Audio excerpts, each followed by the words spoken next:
ਵਾਹਿਗੁਰੂ ਜੀ ਕਾ ਖਾਲਸਾ ਵਾਹਿਗੁਰੂ ਜੀ ਕੀ ਫਤਿਹ। ਅਸਲਾਮ ਵਾਲੇਕਮ। ਆਦਾਬ ਅਰਜ਼ ਮਹਾ ਤੁਹਾਡੀ ਹੋਸਟ ਨੀਲਮ ਖੌਰ ਤੇ ਟੀਵੀ 84 ਦੇ ਸਾਰੇ ਦਰਸ਼ਕਾਂ ਤੇ ਸਰੋਤਿਆਂ ਨੂੰ ਜੀ ਆਇਆਂ ਕਹਿੰਦੀ ਆ ਪ੍ਰੋਗਰਾਮ ਸੱਚੋ ਸੱਚ ਵਿੱਚ, ਜਿਹੜੇ ਇਸ ਪ੍ਰੋਗਰਾਮ ਨਾਲ ਦੇਸ਼ਾਂ ਵਿਦੇਸ਼ਾਂ ਤੋਂ ਜੁੜ ਚੁੱਕੇ ਨੇ। ਖਾਲਸਾ ਨਫੇਲ ਸੈਂਟਰ ਦੇ ਸੰਚਾਲਕ ਡਾਕਟਰ ਅਮਰਜੀਤ ਸਿੰਘ ਜੀ ਰੋਜ਼ਾਨਾ ਦੀ ਤਰ੍ਹਾਂ ਸਟੂਡੀਓ 'ਚ ਮੇਰੇ ਨਾਲ ਸ਼ਾਮਲ ਨੇ। ਆਓ ਉਹਨਾਂ ਨਾਲ ਗੱਲਬਾਤ ਕਰਕੇ ਅੱਜ ਦੇ ਐਮਿਸ਼ੂ ਉੱਪਰ ਉਹਨਾਂ ਤੋਂ ਉਹਨਾਂ ਦਾ ਤਜ਼ੀਆ ਜਾਣਦੇ ਹਾਂ। ਜੀ ਰਾਜ ਸਾਹਿਬ, ਵਾਹਿਗੁਰੂ ਜੀ ਕਾ ਖਾਲਸਾ ਵਾਹਿਗੁਰੂ ਜੀ ਕੀ ਫਤਿਹ। हाँ जी नीलम कौर जी, ਤੁਹਾਨੂੰ ਵੀ ਤੇ ਦੁਨੀਆ ਭਰ ਚ ਬੈਠੇ ਸਾਡੇ ਬਹੁਤ ਹੀ ਪਿਆਰੇ ਸੋਹਣੇ ਸਿਆਣੇ ਟੀਵੀ 84 ਦੇ ਵਿਊਅਰਸ ਨੂੰ ਵੀ ਵਾਹਿਗੁਰੂ ਜੀ ਕਾ ਖਾਲਸਾ ਵਾਹਿਗੁਰੂ ਜੀ ਕੀ ਫਤਿਹ ਤੇ ਸਾਡੇ ਬਹੁਤ ਹੀ ਪਿਆਰੇ ਮੁਸਲਮਾਨ ਭੈਣਾਂ ਭਰਾਵਾਂ ਨੂੰ अस्सलाम वालेकुम। जी डॉक्टर साहब, जी आनू प्रोग्राम सचो सच विच बहुत मेहरबानी। जी डॉक्टर साहब, आज 28 दिसंबर 2022 15 पो नानकशाही संमत 554 ਦਾ ਦਿਨ ਹੈ ਤੇ ਡਾਕਟਰ ਸਾਹਿਬ ਪ੍ਰੋਗਰਾਮ ਸ਼ੁਰੂ ਕਰਨ ਤੋਂ ਪਹਿਲਾਂ ਅਸੀਂ ਦਰਸ਼ਕਾਂ ਤੇ ਸਰੋਤਿਆਂ ਨੂੰ ਹਮੇਸ਼ਾ ਤਰ੍ਹਾਂ ਦੱਸਦੇ ਵਿਊਅਰਸ, ਜੇ ਤੁਸੀਂ ਹੱਕ ਸੱਚ ਇਨਸਾਫ ਤੇ ਪੈਰਾ ਦਿੰਦਾ ਇੱਕੋ ਇੱਕ ਚੈਨਲ ਟੀਵੀ 84 ਨੂੰ ਦੇਖਣਾ ਚਾਹੁੰਦੇ ਹੋ ਤਾਂ ਤੁਸੀਂ ਦੇਖ ਸਕਦੇ ਹੋ spectrum cable, RCN cable, welfare cable Canada, roku, Jadoo box, ਸ਼ਾਵਾ, ਫੇਸਬੁੱਕ ਟੀਵੀ 84 ਦੀ ਐਪ ਰਾਹੀਂ online streaming and IP box ਤੇ ਤੁਸੀਂ ਟੀਵੀ 84 ਨੂੰ ਦੇਖ ਸਕਦੇ ਹੋ। ਵਿਊਅਰਸ, ਜੇ ਤੁਸੀਂ ਟੀਵੀ 84 ਨਾਲ ਪ੍ਰੋਗਰਾਮ ਸੱਚੋ ਸੱਚ ਨਾਲ ਫੇਸਬੁੱਕ ਰਾਹੀਂ ਜੁੜੇ ਤਾਂ ਇਸ ਨੂੰ ਵੱਧ ਲਾਈਕ ਕਰੋ ਤੇ ਸ਼ੇਅਰ ਕਰੋ ਅਤੇ ਨਾਲ ਹੀ YouTube ਤੇ ਸਬਸਕ੍ਰਾਈਬ ਵੀ ਕਰੋ। ਇਹ ਵੀ ਦੱਸ ਦਿਓ ਕਿ ਤੁਸੀਂ ਟੀਵੀ 84 ਦੀ ਐਪ ਨੂੰ ਐਂਡਰੋਇਡ ਐਂਡ ਐਪ ਸਟੋਰ ਤੇ ਡਾਊਨਲੋਡ ਕਰਕੇ ਜੋ ਟੀਵੀ 84 ਦੀ ਲਾਈਵ ਸਟ੍ਰੀਮ ਹੈ ਇਸ ਨੂੰ ਤੁਸੀਂ 24 ਆਵਰਸ ਦੇਖ ਸਕਦੇ ਹੋ। ਸੋ ਵਿਊਅਰਸ, ਪ੍ਰੋਗਰਾਮ ਦੀ ਸ਼ੁਰੂਆਤ ਕਰਨ ਜਾ ਰਹੇ ਹਾਂ ਅੱਜ ਦੀ ਸਪਾਂਸਰਸ਼ਿਪ ਦੇ ਹਵਾਲੇ ਨਾਲ ਕਿ ਅੱਜ ਦੇ ਪ੍ਰੋਗਰਾਮ ਸੱਚੋ ਸੱਚ ਨੂੰ ਸਪਾਂਸਰ ਕੀਤਾ ਗਿਆ ਹੈ ਵਰਜੀਨੀਆ ਤੋਂ ਸਰਦਾਰ ਪਵਨ ਦੀਪ ਸਿੰਘ ਜੀ ਵੱਲੋਂ। ਸੋ ਇਹਨਾਂ ਨੇ ਬੇਨਤੀ ਕੀਤੀ ਹੈ ਕਿ ਗੁਰੂ ਗ੍ਰੰਥ ਸਾਹਿਬ ਜੀ ਦਾ ਪੱਲਾ ਫੜੀਏ, ਇਹਨਾਂ ਬਾਬਿਆਂ ਪਿੱਛੇ ਨਾ ਭੱਜੀਏ। ਜੋ ਹਾਲਾਤ ਅੱਜ ਬਣ ਗਏ ਹਨ, ਜੇ ਅਸੀਂ ਆਪਣੀਆਂ ਜੜ੍ਹਾਂ ਵੱਲ ਨਾ ਮੁੜੇ ਤਾਂ ਆਉਣ ਵਾਲੀਆਂ ਪੀੜ੍ਹੀਆਂ ਆਪਾਂ ਦੇਣਦਾਰ ਹੋਵਾਂਗੇ। ਸੋ ਗੱਲ ਸਾਡੀ ਹੋਣ ਤੇ ਆਈ ਹੋਈ ਹੈ। ਸੋ ਆਪਣਾ ਮੁਲਕ ਲਈਏ, ਬਿਨਾਂ ਸਾਡਾ ਗੁਜ਼ਾਰਾ ਨਹੀਂ ਹੈ। ਔਰ ਹਰ ਜਥੇਬੰਦੀ ਜੋ ਕੌਮੀ ਘਰ ਲਈ ਜਦੋਜਹਿਦ ਕਰ ਰਹੀ ਹੈ ਉਸ ਦਾ ਸਾਥ ਦਈਏ। ਸੋ ਅੱਜ ਦੀ ਸਪਾਂਸਰਸ਼ਿਪ ਲਈ ਅਸੀਂ ਸਰਦਾਰ ਪਵਨਦੀਪ ਸਿੰਘ ਹੋਰਾਂ ਦਾ ਤਹਿ ਦਿਲ ਤੋਂ ਧੰਨਵਾਦ ਕਰਦੇ ਹਾਂ ਔਰ ਤੁਹਾਨੂੰ ਵੀ ਅਪੀਲ ਤੇ ਬੇਨਤੀ ਕਰਦੇ ਹਾਂ ਕਿ ਤੁਸੀਂ ਪ੍ਰੋਗਰਾਮ ਸੱਚੋ ਸੱਚ ਨੂੰ ਵੱਧ ਤੋਂ ਵੱਧ ਸਪਾਂਸਰ ਕਰੋ। ਸਪਾਂਸਰਸ਼ਿਪ ਲਈ ਤੁਸੀਂ ਸਾਨੂੰ ਕਾਲ ਕਰ ਸਕਦੇ ਹੋ ਸਾਡੇ ਫੋਨ ਨੰਬਰ ਤੇ 5166191984 ਸਿਮ ਨੰਬਰ ਤੇ WhatsApp ਕਰ ਸਕਦੇ ਹੋ। ਤੁਸੀਂ ਸਾਨੂੰ ਈਮੇਲ ਵੀ ਕਰ ਸਕਦੇ ਹੋ info@tv84.tv ਤੇ। ਸੋ ਵਿਊਅਰਸ, ਪਹਿਲੇ ਸੈਗਮੈਂਟ ਦੇ ਵਿੱਚ ਆਪਾਂ ਗੱਲਬਾਤ ਕਰਨ ਜਾ ਰਹੇ ਹਾਂ ਇਸ ਕਰੰਟ ਇਸ਼ੂ ਦੇ ਹਵਾਲੇ ਨਾਲ ਕਿ ਅਮਰੀਕਨ ਕਾਂਗਰਸ ਨੇ ਵਾਰ ਕ੍ਰਾਈਮ ਲਾਅ ਵਿੱਚ ਸੋਧ ਕੀਤੀ ਹੈ। ਸੋ ਹੁਣ ਦੁਨੀਆ ਦੇ ਕਿਸੇ ਵੀ ਮੁਲਕ ਦੇ ਲੋਕਾਂ ਖਿਲਾਫ ਜੰਗੀ ਅਪਰਾਧ ਕਰਨ ਵਾਲੇ ਦੋਸ਼ੀਆਂ ਦੇ ਖਿਲਾਫ ਅਮਰੀਕਾ ਵਿੱਚ ਮੁਕੱਦਮਾ ਦਾਇਰ ਹੋ ਸਕਦਾ ਹੈ। ਹੁਣ ਭਾਰਤ ਵਿੱਚ ਸਿੱਖਾਂ, ਮੁਸਲਮਾਨਾਂ, ਦਲਿਤਾਂ, ਆਦੀਵਾਸੀਆਂ ਆਦਿ ਦੇ ਖਿਲਾਫ ਜੰਗੀ ਜੁਰਮ ਕਰਨ ਵਾਲੇ ਭਾਰਤੀ ਮੰਤਰੀਆਂ, ਅਧਿਕਾਰੀਆਂ, ਫੌਜੀਆਂ ਜਾਂ ਪੁਲਿਸਿਆਂ ਦੇ ਖਿਲਾਫ ਵੀ ਕਾਨੂੰਨੀ ਸ਼ਿਕੰਜਾ ਜਿਹੜਾ ਉਹ ਕੱਸਿਆ ਜਾ ਸਕਦਾ ਹੈ। ਸੋ ਇਸ ਬਾਰੇ ਆਪਾਂ ਗੱਲਬਾਤ ਕਰਨ ਜਾ ਰਹੇ ਹਾਂ। ਸੋ ਅਸੀਂ ਚਾਹਾਂਗੇ ਕਿ ਤੁਸੀਂ ਇਸੇ ਤਰ੍ਹਾਂ ਬਣੇ ਰਹਿਣਾ। ਦੇਖਣ ਸੁਣਨ ਲਈ ਤੁਹਾਡਾ ਸਭ ਦਾ ਬਹੁਤ ਬਹੁਤ ਸ਼ੁਕਰੀਆ। ਜੀ ਰਾਜ ਸਾਹਿਬ, ਕੀ ਵਿਚਾਰਾਂ ਨੇ? ਦੇਖੋ, ਸਭ ਤੋਂ ਪਹਿਲਾਂ ਤਾਂ ਅਸੀਂ ਆਪਣੇ ਉਹਨਾਂ ਸਾਰੇ ਵਿਊਅਰਸ ਦਾ ਸ਼ੁਕਰੀਆ ਅਦਾ ਕਰਦੇ ਹਾਂ ਜਿਨ੍ਹਾਂ ਨੇ ਕੱਲ ਦੇ ਸਾਡੇ ਪ੍ਰੋਗਰਾਮ ਨੂੰ ਵੀ ਕਾਫੀ ਅੱਛਾ ਹੁੰਗਾਰਾ ਦਿੱਤਾ ਹੈ। ਅੱਛਾ, ਬਹੁਤ ਸਾਰੇ ਕਾਮੈਂਟ ਹੁੰਦੇ ਨੇ, ਬਹੁਤ ਸਾਰੇ ਪਰਸਨਲ ਮੈਸੇਜ ਹੁੰਦੇ ਨੇ। ਅਸੀਂ ਸਾਰਿਆਂ ਨੂੰ ਐਂਟਰਟੇਨ ਨਹੀਂ ਕਰ ਸਕਦੇ, ਲੇਕਿਨ ਇਹ ਮੈਂ ਆਪਣਾ ਇਖਲਾਕੀ ਫਰਜ਼ ਸਮਝਦਾ ਕਿ ਮੈਂ ਸਭ ਦਾ ਸਾਂਝੇ ਤੌਰ ਤੇ ਸ਼ੁਕਰੀਆ ਅਦਾ ਕਰਾਂ। ਕੱਲ ਦੀ ਮੈਂ ਇੱਕ ਕਰੈਕਸ਼ਨ ਕਰਨਾ ਚਾਹੁੰਦਾ। ਮੈਂ ਮਹਾਰਾਸ਼ਟਰ ਦੇ ਚੀਫ ਮਿਨਿਸਟਰ ਨੂੰ ਸੁਸ਼ੀਲ ਸ਼ਿੰਦੇ ਕਰਕੇ ਉਸ ਦਾ ਨਾਂ ਲਿਆ ਸੀ। ਉਹ ਹੈ ਤਾਂ ਸ਼ਿੰਦਾ ਹੀ ਹੈ, ਪਰ ਸਾਡੇ ਵੀਰ ਨਵਰੂਪ ਸਿੰਘ ਜੀ ਨੇ ਆਸਟ੍ਰੇਲੀਆ ਤੋਂ ਸਾਨੂੰ ਕਰੈਕਟ ਕੀਤਾ, ਉਹਦਾ ਨਾਂ ਏਕਨਾਥ ਸ਼ਿੰਦੇ ਹੈ। ਸੋ ਇਹ ਕਰੈਕਸ਼ਨ ਹੈ। ਅੱਜ ਦੇ ਪ੍ਰੋਗਰਾਮ ਨੂੰ ਵੀਰ ਪਵਨਦੀਪ ਸਿੰਘ ਉਹਨਾਂ ਨੇ ਸਪਾਂਸਰ ਕੀਤਾ ਹੈ। ਔਰ ਜਿਵੇਂ ਜਦੋਂ ਫੰਡ ਰੇਜ਼ਿੰਗ ਡਿਨਰ ਵਰਜੀਨੀਆ ਦੇ ਵਿੱਚ ਹੋਇਆ, ਉਸ ਦੇ ਵਿੱਚ ਪਵਨਦੀਪ ਸਿੰਘ ਇੱਕ ਪ੍ਰੈਜ਼ੈਂਟਰ ਵੀ ਸਨ ਔਰ ਜਿਹੜੀ ਉਹਨਾਂ ਦੀ ਪ੍ਰੈਜ਼ੈਂਟੇਸ਼ਨ ਸੀ ਜਿਹਦੇ 'ਚ ਉਹਨਾਂ ਨੇ ਮੀਡੀਆ ਦੀ ਅਹਿਮੀਅਤ ਦੀ ਗੱਲ ਕੀਤੀ ਔਰ ਖ਼ਾਸ ਤੌਰ 'ਤੇ ਯੰਗਰ ਜਨਰੇਸ਼ਨ ਅਮਰੀਕਾ ਦੇ ਵਿੱਚ ਉਹਨਾਂ ਨੂੰ ਉਤਸ਼ਾਹਿਤ ਕੀਤਾ ਕਿ ਉਹ ਪੋਲੀਟੀਕਲ ਸਿਸਟਮ ਦੇ ਵਿੱਚ ਪਾਰਟਿਸਿਪੇਸ਼ਨ ਕਰਨ ਔਰ ਉਹਨਾਂ ਦੀ ਪਾਰਟਿਸਿਪੇਸ਼ਨ ਤੋਂ ਬਿਨਾਂ ਜੇ ਅਸੀਂ ਆਉਣ ਵਾਲੇ ਪੀਰੀਅਡ 'ਚ ਆਪਣੇ ਹੱਕਾਂ ਨੂੰ ਮਹਿਫੂਜ਼ ਰੱਖਣਾ ਹੈ ਤੇ ਸਾਡੇ ਉਹ ਨੁਮਾਇੰਦੇ US ਕਾਂਗਰਸ ਹੋਏ ਜਾਂ ਸਟੇਟ ਲੈਜਿਸਲੇਚਰਸ ਹੋਣ, ਸੈਨੇਟਸ ਹੋਣ, ਉਹ ਹੋਣੇ ਚਾਹੀਦੇ ਨੇ ਜਿਹੜੇ ਖਾਲਿਸਤਾਨ ਦੇ ਮੁੱਦੇ ਤੇ ਬਿਲਕੁਲ ਕਲੀਅਰ ਹੋਣ, ਜਿਹੜੇ ਉਵੇਂ ਹੀ ਜਿਹੜਾ ਖਾਲਿਸਤਾਨ ਲਈ ਲੌਬੀ ਕਰਨ। ਜਿਵੇਂ ਇਹ ਬੇਸ਼ੱਕ ਅਮਰੀਕਾ ਉਹਨਾਂ ਦਾ ਘਰ ਹੈ, ਜਿਹੜੇ ਵੀ ਇਸ ਦੇ ਨੁਮਾਇੰਦੇ ਹੋਣਗੇ ਅਲਟੀਮੇਟਲੀ, ਲੇਕਿਨ ਉਹਨਾਂ ਨੂੰ ਇਹ ਗੱਲ ਜਿਹੜੀ ਹੈ ਉਹ ਪੱਲੇ ਉਹਨਾਂ ਦੇ ਹੋਏ ਕਿ ਜਿੱਥੇ ਉਹ ਅਮਰੀਕਾ ਦੇ ਹਿੱਤਾਂ ਲਈ ਖਲੋਣ ਜਾਂ ਲੜਨ ਦੇ ਲਈ ਤਿਆਰ ਹੋਣਗੇ, ਉੱਥੇ ਇਹ ਉਹਨਾਂ ਦੀ ਪਹਿਲ ਹੋਣੀ ਚਾਹੀਦੀ ਹੈ ਕਿ ਸਿਰਫ ਗੱਲ ਭਾਰਤ ਦੇ ਵਿੱਚ ਹਿਊਮਨ ਰਾਈਟਸ ਵਾਇਓਲੇਸ਼ਨ ਸਿੱਖਾਂ ਦੀ ਹੋ ਰਹੀ ਹੈ ਇੱਥੋਂ ਤੱਕ ਮਹਿਦੂਦ ਨਾ ਹੋਏ। ਉਹ ਝੰਡਾ ਬਰਦਾਰ ਹੋਣ ਕਿ ਉਹਨਾਂ ਨੇ ਖਾਲਿਸਤਾਨ ਬਣਾਉਣ ਦੇ ਵਿੱਚ ultimately American law makers, opinion makers, decision makers ਉਹਨਾਂ ਦੇ ਉੱਤੇ ਪ੍ਰਵੇਲ ਕਰਨੇ। ਬਿਲਕੁਲ। ਸੋ ਪਵਨਦੀਪ ਸਿੰਘ ਖੁਦ ਸਫਲ ਕਾਰੋਬਾਰੀ ਨੇ, ਸਾਡੇ ਪਰਿਵਾਰ ਵਾਂਗ ਨੇ, ਔਰ ਹਮੇਸ਼ਾ ਹੀ ਉਹ ਜਦੋਂ ਵੀ ਉਹਨਾਂ ਨੂੰ ਆਵਾਜ਼ ਦਿੱਤੀ ਹੈ ਉਹ ਹਾਜ਼ਰ ਵੀ ਹੁੰਦੇ ਨੇ ਔਰ ਫਾਈਨੈਂਸ਼ੀਅਲੀ ਵੀ ਹੈਲਪ ਕਰਦੇ ਨੇ ਜੀ। ਔਰ ਉਹਨਾਂ ਨੇ ਬਿਲਕੁਲ ਠੀਕ ਕਿਹਾ ਕਿ ਭਾਈ ਇਹ ਵਕਤ ਹੈ ਕਿ ਅਸੀਂ ਜਿਹੜੇ ਵੀ ਪੰਥ ਲਈ ਕੰਮ ਕਰਨ ਵਾਲੇ ਨੇ, ਔਰ ਚੰਗੀ ਗੱਲ ਹੈ ਜਦੋਂ ਮੈਂ ਨੌਜਵਾਨ ਪੀੜ੍ਹੀ 'ਚ ਦੇਖਦਾ ਹਾਂ ਕਿ ਸਾਡੀ ਪੀੜ੍ਹੀ ਤਾਂ ਅਜੇ ਵੀ ਦਿਲ ਦੇ ਵਿੱਚ ਕੋਈ ਨਾ ਕੋਈ ਵੱਟ ਰੱਖ ਕੇ ਜਿਹੜਾ ਉਹ ਵਿਰੋਧ ਦੀ ਲਾਈਨ ਰੱਖਦੀ ਹੈ ਇੱਕ ਦੂਜੇ ਦਾ, ਪਰ ਘੱਟੋ ਘੱਟ ਸਾਡੇ ਇਹ ਨੌਜਵਾਨ ਬੱਚੇ ਬੱਚੀਆਂ ਇਹ ਮਹਿਸੂਸ ਕਰਦੇ ਨੇ ਕਿ ਵੀ ਸਾਡੀ ਲਾਇਲਟੀ ਪੰਥ ਦੇ ਨਾਲ ਹੈ। ਇਸ ਲਈ ਸਾਨੂੰ ਨਿੱਕੇ ਮੋਟੇ ਜਿਹੜੇ ਮਤਭੇਦ ਨੇ ਉਹਨਾਂ ਨੂੰ ਅਣਗੌਲਿਆਂ ਕਰਕੇ ਹਰ ਉਸ ਸ਼ਖਸੀਅਤ ਦੀ, ਹਰ ਉਸ ਜਥੇਬੰਦੀ ਦੀ, ਹਰ ਉਸ ਤਨਜ਼ੀਮ ਦੀ ਮਦਦ ਕਰਨੀ ਚਾਹੀਦੀ ਹੈ ਜਿਹੜੀ ਕੌਮੀ ਖਾਲਿਸਤਾਨ ਲਈ ਕੰਮ ਕਰਦੀ ਹੈ ਜਾਂ ਅਦਰਵਾਈਜ਼ ਵੀ ਧਾਰਮਿਕ ਜਾਂ ਸਮਾਜਿਕ ਜਾਂ ਆਰਥਿਕ ਪਿੜ ਵਿੱਚ ਪੰਥਕ ਚੜ੍ਹਦੀ ਕਲਾ ਦੇ ਲਈ ਯਤਨਸ਼ੀਲ ਹੈ। ਸੋ ਅਸੀਂ ਵੀਰ ਪਵਨਦੀਪ ਸਿੰਘ ਹੋਰਾਂ ਦਾ ਸ਼ੁਕਰੀਆ ਅਦਾ ਕਰਦੇ ਹਾਂ। ਬੇਸ਼ੱਕ ਕੁਝ ਡਿਵੈਲਪਮੈਂਟਸ ਕਿਸੇ ਹੋਰ ਕੰਟੈਕਸਟ ਦੇ ਵਿੱਚ ਹੋ ਰਹੀਆਂ ਹੁੰਦੀਆਂ ਨੇ, ਲੇਕਿਨ ਉਸ ਦਾ ਫਾਇਦਾ ਅਲਟੀਮੇਟਲੀ ਦੁਨੀਆ 'ਚ ਜਿਹੜੇ ਕਿਸੇ ਵੀ ਰਜੀਮ ਦੇ ਥੱਲੇ ਵਿਕਟਮਸ ਨੇ ਜਾਂ ਜਿਹੜੇ ਹੋਪਲੈਸ ਸਿਚੁਏਸ਼ਨ 'ਚ ਹੁੰਦੇ ਨੇ ਉਹਨਾਂ ਦਾ ਵੀ ਉਸ 'ਚੋਂ ਫਾਇਦਾ ਹੋ ਜਾਂਦਾ ਹੈ। ਇਸ 'ਚ ਕੋਈ ਸ਼ੱਕ ਨਹੀਂ ਹੈ ਕਿ ਇਸ ਵੇਲੇ ਜੇ ਅਸੀਂ 2022 ਵਰੇ ਦੇ ਇੰਟਰਨੈਸ਼ਨਲ ਸਿਨੈਰੀਓ 'ਚ ਕਿਸੇ ਵੱਡੇ ਖੇਡ ਨੂੰ ਦੇਖਣਾ ਹੋਏ ਅਸੀਂ ਐਨਾਲਿਸਿਸ ਕਰਾਂਗੇ ਆਉਣ ਵਾਲੇ ਦਿਨਾਂ 'ਚ ਕਿ ਕਿਉਂਕਿ 2022 ਵਰਾ ਹੁਣ ਬੜੀ ਤੇਜ਼ੀ ਨਾਲ ਭੱਜਿਆ ਤੁਰਿਆ ਜਾ ਰਿਹਾ ਹੈ ਔਰ ਨਵਾਂ ਵਰਾ 2023 ਚੜ੍ਹਨਾ ਔਰ ਬਹੁਤ ਸਾਰੇ ਪਾਸੇ ਵਧਾਈਆਂ ਵੀ ਹੋਣਗੀਆਂ, ਦੂਸਰਾ ਵੀ ਹੋਏਗਾ। ਅਸੀਂ ਜੇ ਇਹਨੂੰ ਵਰਲਡ ਸਟੇਜ ਦੇ ਉੱਤੇ ਦੇਖੀਏ ਤੇ ਰੂਸ ਦਾ ਯੂਕਰੇਨ ਦੇ ਉੱਤੇ ਹਮਲਾ ਫਰਵਰੀ ਦੇ ਮਹੀਨੇ 'ਚ ਇੱਕ ਬਹੁਤ ਵੱਡੀ ਘਟਨਾ ਹੈ, ਕਿਉਂਕਿ ਇਸ ਘਟਨਾ ਨੇ ਪਿਛਲੇ ਲਗਭਗ 10 ਮਹੀਨੇ ਤੋਂ ਕੁੱਲ ਦੁਨੀਆ ਨੂੰ ਸੱਕ ਕੀਤਾ ਹੋਇਆ। ਕੱਲਾ ਮਿਲੀਟੈਰਲੀ ਨਹੀਂ ਕਿ ਭਾਈ 1 ਲੱਖ ਤੋਂ ਜ਼ਿਆਦਾ ਇੱਕ ਅੰਦਾਜ਼ੇ ਮੁਤਾਬਕ ਯੂਕਰੇਨੀਅਨ, ਰਸ਼ੀਅਨ ਸੋਲਜਰ ਮਾਰੇ ਗਏ ਜਾਂ ਬਹੁਤ ਵਾਰ ਨਿਊਕਲੀਅਰ ਦੇ ਇਸਤੇਮਾਲ ਦੀ ਗੱਲ ਹੋਈ ਜਾਂ ਰਸ਼ੀਆ ਕਾਰਨਰ ਹੋਇਆ ਕਿ ਨਹੀਂ ਹੋਇਆ, ਪਰ ਇਹਨੇ ਕਿਵੇਂ ਦੁਨੀਆ ਦੀ ਇਕਨੋਮੀ ਨੂੰ ਪ੍ਰਭਾਵਿਤ ਕੀਤਾ ਹੈ, ਆਇਲ ਪ੍ਰਾਈਸਿਸ ਕਿੱਥੇ ਤੱਕ ਪਹੁੰਚ ਗਏ, ਇਸ ਦੇ ਨਾਲ ਕਿਵੇਂ ਨੈਟੋ ਜਿਹੜੀ ਆਲਮੋਸਟ ਮੁਰਦਾ ਬਣ ਗਈ ਸੀ ਉਹਦੇ 'ਚ ਇੱਕ ਨਵੀਂ ਜਾਨ ਪਈ, ਕਿਵੇਂ ਅਮਰੀਕਾ ਨੇ ਇਸ ਬਹਾਨੇ ਨਾਲ ਜਿਹੜਾ ਉਹ ਆਪਣਾ ਇਨਫਲੂਐਂਸ ਯੂਰਪੀਅਨ ਮੁਲਕਾਂ ਦੇ ਵਿੱਚ ਵਧਾਇਆ, ਪਰ ਦੂਸਰੇ ਪਾਸੇ ਰਸ਼ੀਆ ਔਰ ਚਾਈਨਾ ਟੂ ਕਲੋਜ਼ ਗਏ। ਇੰਡੀਆ ਵਰਗੇ ਮੁਲਕ ਜਿਹੜੇ ਦੋ ਰੰਗੀ 'ਚ ਫਸੇ ਹੋਏ ਨੇ ਉਹਨਾਂ ਨੂੰ ਅਜੇ ਵੀ ਪਤਾ ਨਹੀਂ ਲੱਗ ਰਿਹਾ ਕਿ ਭਾਈ ਉਹ ਸਹਿ ਦੇ ਨਾਲ ਨੇ ਕਿ ਜਿਹੜਾ ਉਹ ਉਹਦੇ ਨਾਲ ਸ਼ਿਕਾਰੀ ਕੁੱਤੇ ਦੇ ਨਾਲ ਨੇ, ਜਿਸ ਨੂੰ ਕਹਿੰਦੇ ਨੇ ਕਿ ਭਾਈ ਇਹ ਅਜੇ ਡਿਸਾਈਡ ਹੀ ਨਹੀਂ ਕਰ ਪਾ ਰਹੇ।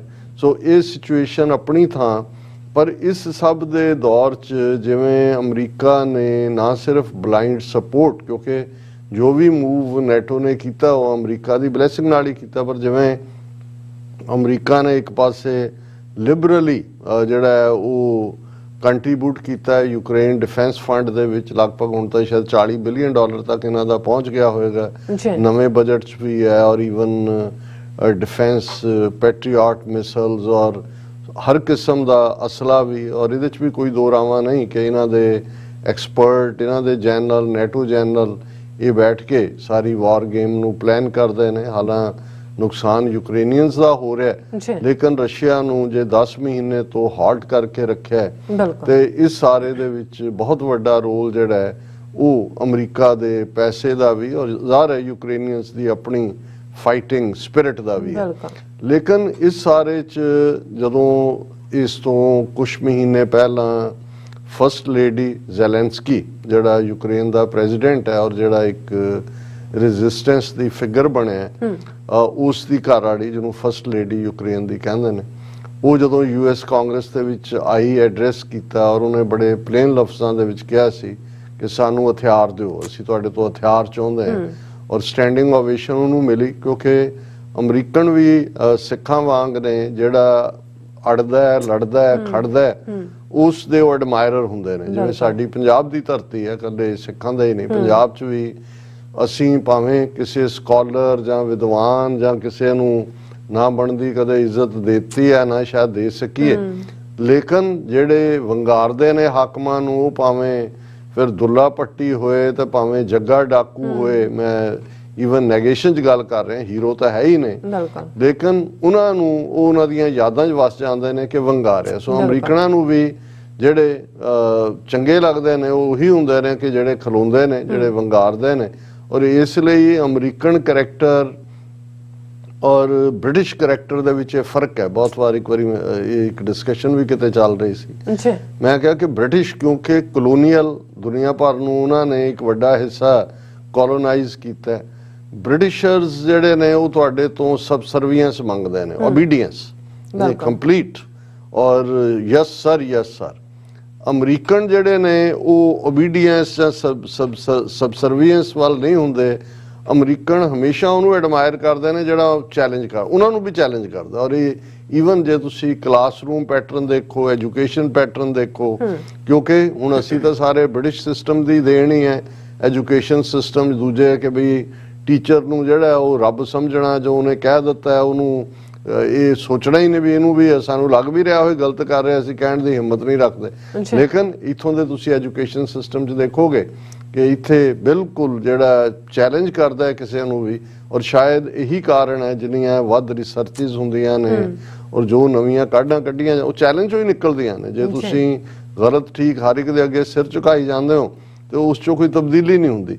ਸੋ ਇਸੇ ਤਰ੍ਹਾਂ ਕਿਉਂਕਿ ਯੂਕਰੇਨ ਦਾ ਪ੍ਰੈਜ਼ੀਡੈਂਟ ਜ਼ੈਲੈਂਸਕੀ ਔਰ ਫਸਟ ਲੇਡੀ, ਹਾਲਾਂਕਿ ਉਸ ਤੋਂ ਪਹਿਲਾਂ ਜ਼ੈਲੈਂਸਕੀ ਬਾਰੇ ਕੋਈ ਅਮਰੀਕਨ ਕਾਂਗਰਸ ਦੇ ਵਿੱਚ ਕੋਈ ਬਹੁਤ ਪੋਜ਼ਿਟਿਵ ਰਾਏ ਨਹੀਂ ਸੀ। ਇੱਕ ਦੋ ਸੈਨੇਟਰਸ ਨੇ ਤਾਂ ਉਸ ਬਾਰੇ ਬਹੁਤ ਨੈਗੇਟਿਵ ਕਮੈਂਟ ਵੀ ਕੀਤਾ ਔਰ ਉਹ ਕੁਝ ਕਰਪਸ਼ਨ ਚਾਰਜਿਸ ਦੇ ਵਿੱਚ ਵੀ ਮਾਇਰ ਸੀ।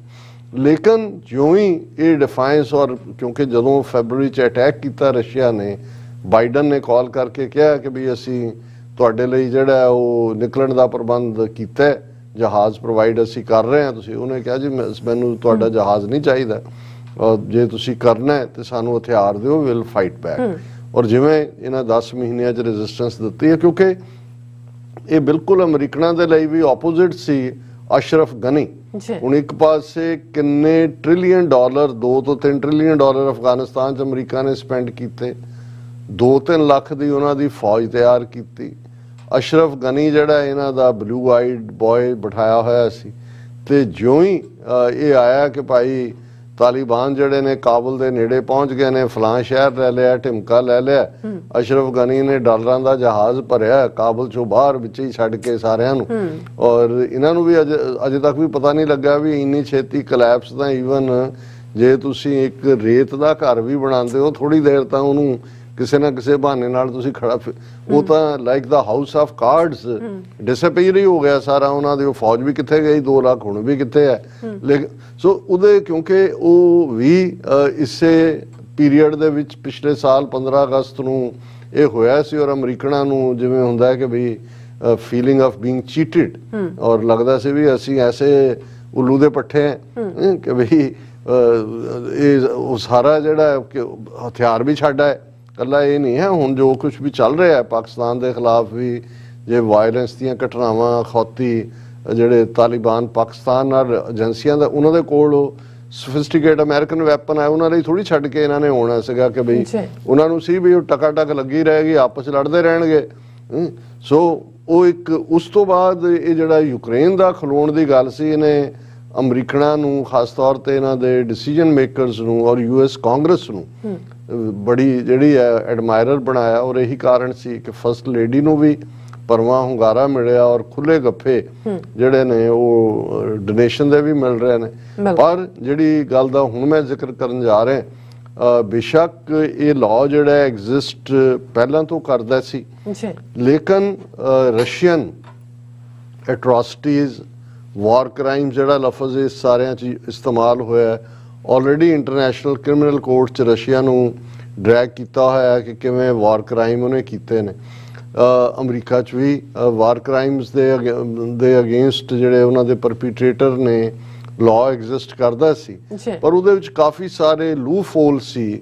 ਲੇਕਿਨ ਮਈ ਦੇ ਮਹੀਨੇ 'ਚ ਇੱਕ ਲੈਜਿਸਲੇਸ਼ਨ US ਸੈਨੇਟ ਦੇ ਵਿੱਚ ਪੁਸ਼ ਹੋਇਆ, ਹਾਊਸ ਦੇ ਵਿੱਚ ਵੀ ਹੋਇਆ, ਔਰ ਉਹਨੂੰ ਪੁਸ਼ ਕਰਨ ਵਾਲੇ ਸੈਨੇਟਰ ਡਿਕ ਡਰਬਨ, ਸੈਨੇਟਰ ਚੱਕ ਸ਼ੂਮਰ, ਲਿੰਡਸਲੀ ਗ੍ਰੈਮ ਤੇ ਸੈਨੇਟਰ ਪੈਟਰਿਕ ਲੀਹੇ ਸੀ, ਔਰ ਦੋ ਹਾਊਸ ਦੇ ਰਿਪਰੈਜ਼ੈਂਟੇਟਿਵ ਕਾਂਗਰਸਮੈਨ ਡੇਵਿਡ ਸਿਸਿਲੀਨਾ ਔਰ ਕਾਂਗਰਸਮੈਨ ਵਿਕਟੋਰੀਆ ਸਪਾਰਟਸ।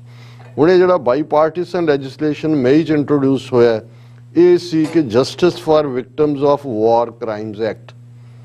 ਆਲਰੇਡੀ ਕਿ ਵੀ ਜਿਨ੍ਹਾਂ ਨੇ ਜਿਹੜੇ ਵਾਰ ਕ੍ਰਾਈਮ ਜਿਹੜੇ ਲੋਕ ਕਰਨ ਵਾਲੇ ਨੇ ਉਹਨਾਂ ਕ੍ਰਾਈਮਸ ਦੀ ਬਦੌਲਤ ਜਿਹੜੇ ਪੀੜਤ ਹੋਏ, ਜਿਹੜੇ ਵਿਕਟਮ ਨੇ, ਉਹਨਾਂ ਨੂੰ ਜਸਟਿਸ ਦੇਣਾ। ਜਿਵੇਂ ਮੈਂ ਕਿਹਾ ਵੀ ਆਲਰੇਡੀ ਜਿਹੜਾ ਪ੍ਰੀਵੀਅਸ ਐਗਜ਼ਿਸਟਿੰਗ ਲਾਅ ਸੀ ਉਹ ਤਾਂ ਇਹ ਸੀ ਕਿ ਵੀ ਜੇ ਕਿਸੇ ਨੇ ਕਿਤੇ ਕੋਈ ਵਾਰ ਕ੍ਰਾਈਮ ਕੀਤਾ ਹੈ ਔਰ ਜਦੋਂ ਉਹ ਅਮਰੀਕਾ ਦੀ ਧਰਤੀ ਤੇ ਆਂਦਾ ਹੈ, ਉਤਰਦਾ ਹੈ, ਔਰ ਜਿਹੜਾ ਉਸ ਜੁਰਮ ਦਾ ਸ਼ਿਕਾਰ ਹੈ ਉਹ ਆਲਰੇਡੀ ਅਮਰੀਕਨ ਸਿਟੀਜ਼ਨ ਹੈ ਜਾਂ ਅਮਰੀਕਨ ਰੈਜ਼ੀਡੈਂਟ ਬਣ ਚੁੱਕਾ ਹੈ, ਤੇ ਉਹ ਉਹਦੇ ਖਿਲਾਫ ਕੇਸ ਦਾਇਰ ਕਰ ਸਕਦਾ ਹੈ ਕਿ ਵੀ ਇਹਨੇ ਜਿਹੜਾ ਹੈ ਉਹ ਕਿਸੇ ਲੈਵਲ ਦਾ ਵੀ ਉਹਨਾਂ ਦਾ ਅਫੀਸ਼ੀਅਲ ਹੋ ਸਕਦਾ ਹੈ, ਪੁਲਿਸੀਆ ਹੋ ਸਕਦਾ ਹੈ, ਫੌਜੀ ਹੋ ਸਕਦਾ ਹੈ, ਹਾਇਰ ਅਪ ਹੋ ਸਕਦਾ ਹੈ। ਹੁਣ ਉਸੇ ਲਾਅ ਦੇ ਕਲੌਜ਼ ਦਾ ਇਸਤੇਮਾਲ ਕਰਕੇ ਸਿਕਸ ਫਾਰ ਜਸਟਿਸ ਨੇ ਜਦੋਂ ਅਮਰੀਕਾ ਦੇ ਵਿੱਚ ਸੋਨੀਆ ਗਾਂਧੀ ਆਈ, ਪ੍ਰਕਾਸ਼ ਸਿੰਘ ਬਾਦਲ ਆਇਆ ਔਰ ਇਸੇ ਤਰ੍ਹਾਂ ਜਗਦੀਸ਼ ਟਾਈਟਲਰ ਆਇਆ, ਇਹਨਾਂ ਦੇ ਖਿਲਾਫ ਜਿਹੜੇ ਸੰਮਨ ਡਿਲੀਵਰ ਹੋਏ ਜਾਂ ਡਿਲੀਵਰ ਕਰਵਾਏ ਗਏ ਉਹ ਉਸ ਕਲੌਜ਼ ਦੇ ਥੱਲੇ, ਉਸ ਲਾਅ ਦੇ ਥੱਲੇ ਹੀ ਸੀ। ਪਰ ਕਿਉਂਕਿ ਇਸ ਕਿਸਮ ਦੇ ਮਾਮਲੇ ਜਿਵੇਂ ਜੇ ਬਹੁਤ ਸਾਰੇ ਪੁਲਿਸੀਏ ਇੱਥੇ ਨੇ ਔਰ ਜਿਨ੍ਹਾਂ ਨੇ ਉਹਨਾਂ ਨੇ ਟਾਰਚਰ ਕੀਤਾ, ਉਹ ਕਿਉਂਕਿ ਇੱਥੇ ਭਾਵੇਂ ਆ ਕੇ ਅਸਾਈਲਮ ਵੀ ਲੈ ਲਈ ਜਾਂ ਦੂਜਾ, ਤੁਹਾਨੂੰ ਉਸ ਸਾਰੇ ਦੇ ਲਈ ਕੋਈ ਨਾ ਕੋਈ ਆਧਾਰ ਬਣਾਉਣਾ ਪੈਂਦਾ, ਕੋਈ ਤਾਂ ਉਸ ਦਾ ਜਿਹੜਾ ਉਹ ਮੁਦਈ ਬਣਦਾ। ਸੋ ਉਹ ਕਈ ਵਾਰੀ ਲੋਕ ਦੌੜ ਵੀ ਜਾਂਦੇ ਸੀ ਆਪਣੇ ਇਸ ਕਿਸਮ ਦੇ ਕਰਨ ਤੋਂ। ਔਰ ਦੂਸਰਾ ਇਹ ਸੀ ਕਿ ਵੀ ਇਹ ਵੀ ਇੱਕ ਵੱਡੀ ਪ੍ਰੋਬਲਮ ਬਣ ਜਾਂਦੀ ਸੀ ਕਿ ਵੀ ਸਮਨ ਡਿਲੀਵਰ ਵੀ ਹੋਏ ਨੇ, ਨਹੀਂ ਹੋਏ, ਕਿਵੇਂ ਹੋਇਆ। ਜਿਵੇਂ ਸੋਨੀਆ ਗਾਂਧੀ ਦੇ ਮਾਮਲੇ 'ਚ ਹਸਪੀਟਲ ਜਾ ਕੇ ਡਿਲੀਵਰ ਹੋਏ, ਬਾਦਲ ਦੇ ਮਾਮਲੇ 'ਚ ਉਦੋਂ ਜਿਹੜਾ ਉਹ ਕਰੀਕ ਵਾਲਾ ਵਾਕਿਆ ਹੋ ਕੇ ਹਟਿਆ ਸੀ, ਉਹੀ ਚੱਲਿਆ ਰਿਹਾ ਵੀ ਹੋਏ ਡਿਲੀਵਰ ਕਿ ਨਹੀਂ ਹੋਏ। ਹਾਲਾਂ ਉਸ ਗੱਲ ਨੇ ਫਾਇਦਾ ਇਹ ਪਹੁੰਚਾਇਆ ਵੀ ਜਿਹੜੇ ਡਾਰਾਂ ਦੀਆਂ ਡਾਰਾਂ ਬੰਨ੍ਹ ਕੇ ਉੱਥੋਂ ਤੁਰੇ ਆਉਂਦੇ ਸੀ ਉਹ ਘਬਰਾਏ ਔਰ ਉਹਨਾਂ ਦਾ ਬਹੁਤ ਸਾਰਿਆਂ ਦਾ ਜਿਹੜਾ ਇੱਥੇ ਆਉਣਾ ਬੰਦ ਹੋਇਆ। ਲੇਕਿਨ ਇਹ ਲੂਪਹੋਲ ਐਗਜ਼ਿਸਟ ਕਰਦਾ ਸੀ ਕਿ ਵੀ ਇਦਾਂ ਦੇ ਕੇਸ ਅੱਗੇ ਪਰਸਿਊ ਨਹੀਂ ਸੀ ਕੀਤੇ ਜਾ ਸਕਦੇ। ਹੁਣ ਜੋ ਰਸ਼ੀਆ ਵੱਲੋਂ ਯੂਕਰੇਨ ਦੇ ਖਿਲਾਫ ਜਾਂ ਯੂਕਰੇਨੀਅਨਸ ਦੇ ਖਿਲਾਫ ਵਾਰ ਕ੍ਰਾਈਮ ਕੀਤੇ ਜਾ ਰਹੇ ਨੇ, ਉਹਦੇ ਤੇ ਆਧਾਰਿਤ ਇਹ ਲੈਜਿਸਲੇਸ਼ਨ ਜਿਹੜਾ justice for victims of war crimes legislation ਸੀ, ਹੁਣ ਐਕਟ ਬਣਿਆ ਇਸ ਹਫਤੇ 'ਚ, ਪਿਛਲੇ ਕੱਲ੍ਹ ਹੀ ਇਸ ਨੂੰ ਸੈਨੇਟ ਔਰ ਹਾਊਸ ਨੇ ਜਿਹੜਾ ਉਹ ਪਾਸ ਕੀਤਾ ਔਰ ਉਹ ਪ੍ਰੈਜ਼ੀਡੈਂਟ ਬਾਈਡਨ ਦੀ ਟੇਬਲ ਦੇ ਉੱਤੇ ਪਹੁੰਚ ਗਿਆ। ਔਰ ਜ਼ਾਹਰ ਹੈ ਕਿਉਂਕਿ ਬਾਈਡਨ ਯੂਕਰੇਨ ਦੇ ਮੁੱਦੇ ਦੇ ਉੱਤੇ ਬਿਲਕੁਲ ਅੱਖਾਂ ਬੰਦ ਕਰਕੇ ਯੂਕਰੇਨ ਦੇ ਪਿੱਛੇ ਖਲੋਤਾ ਹੈ ਔਰ ਉਹ ਉਹਦੇ ਤੇ ਜ਼ਰੂਰ ਸਿਗਨੇਚਰ ਕਰੇਗਾ, ਉਹਨੂੰ ਵੀਟੋ ਨਹੀਂ ਕਰੇਗਾ। ਹੁਣ ਇਸ ਨੂੰ ਅਸੀਂ ਆਪਣੇ ਵਿਊਅਰਸ ਦੇ ਐਂਗਲ ਤੋਂ ਵੀ ਸਮਝਣ ਦੀ ਜਾਂ ਸਮਝਾਉਣ ਦੀ ਕੋਸ਼ਿਸ਼ ਕਰਾਂਗੇ ਕਿ ਵੀ ਜਦੋਂ ਅਸੀਂ ਵਾਰ ਕ੍ਰਾਈਮਸ ਕਹਿੰਦੇ ਹਾਂ, ਇਹਦਾ ਵੈਸੇ ਕਾਨਸੈਪਟ ਜਦੋਂ ਜੰਗੀ ਅਪਰਾਧ ਜਾਂ ਜੰਗੀ ਜੁਰਮ, ਪੰਜਾਬੀ 'ਚ ਅਸੀਂ ਇਸ ਦੇ ਅਲਫਾਜ਼ ਇਹ ਬਣਾਉਂਦੇ। ਹੁਣ ਇਸ ਦੀ ਜੇ ਅਸੀਂ ਸਿੱਖ ਨੁਕਤਾ ਨਿਗਾਹ ਤੋਂ ਗੱਲ ਕਰੀਏ ਤੇ ਇਸ ਦੀ ਨਹੀਂ, ਇਸ ਥਾਟ ਦੀ ਕਿ ਜੰਗੀ ਅਪਰਾਧ ਕੀ ਹੈ, ਇਹ ਗੁਰੂ ਨਾਨਕ ਸਾਹਿਬ ਨੇ ਇਮਨਾਬਾਦ ਸ਼ਹਿਰ ਦੇ ਅੰਦਰ ਜਦੋਂ ਉਹਨਾਂ ਨੇ ਬਾਬਰ ਜਿਹੜਾ ਕਿ ਹਮਲਾਵਰ ਸੀ, ਪਾਪ ਕੀ ਜੰਜ ਲੈ ਕਾਬਲੋਂ ਧਾਇਆ, ਜੋਰੀ ਮੰਗੇ ਦਾਨਵੇ ਲਾ ਲੋ, ਤੇ ਗੁਰੂ ਸਾਹਿਬ ਨੇ ਬਿਆਨਿਆ ਸੀ ਕਿ ਜੇ ਸਖਤਾ ਸਖਤੇ ਕੋ ਮਾਰੇ ਤਾਂ ਮਨ ਰੋਸ ਨਾ ਹੋਈ। ਕਿ ਜਦੋਂ ਫੌਜਾਂ ਦੋ ਆਪਸ 'ਚ ਭਿੜਦੀਆਂ ਨੇ, ਦੋ ਤਾਕਤਵਰ ਤਾਕਤਾਂ ਇੱਕ ਦੂਜੇ ਦੇ ਨਾਲ ਖਹਿੰਦੀਆਂ ਨੇ, ਉਹਦੇ 'ਚ ਇੱਕ ਮਾਰੀ ਜਾਂਦੀ ਹੈ, ਇੱਕ ਜਿੱਤ ਜਾਂਦੀ ਹੈ, ਇੱਕ ਹਾਰ ਜਾਂਦਾ ਹੈ, ਫਿਰ ਕੋਈ ਰੋਸ ਨਹੀਂ ਹੈ, ਕੋਈ ਰਿਗਰੈਟ ਨਹੀਂ ਹੈ, ਕੋਈ ਸ਼ਿਕਾਇਤ ਨਹੀਂ।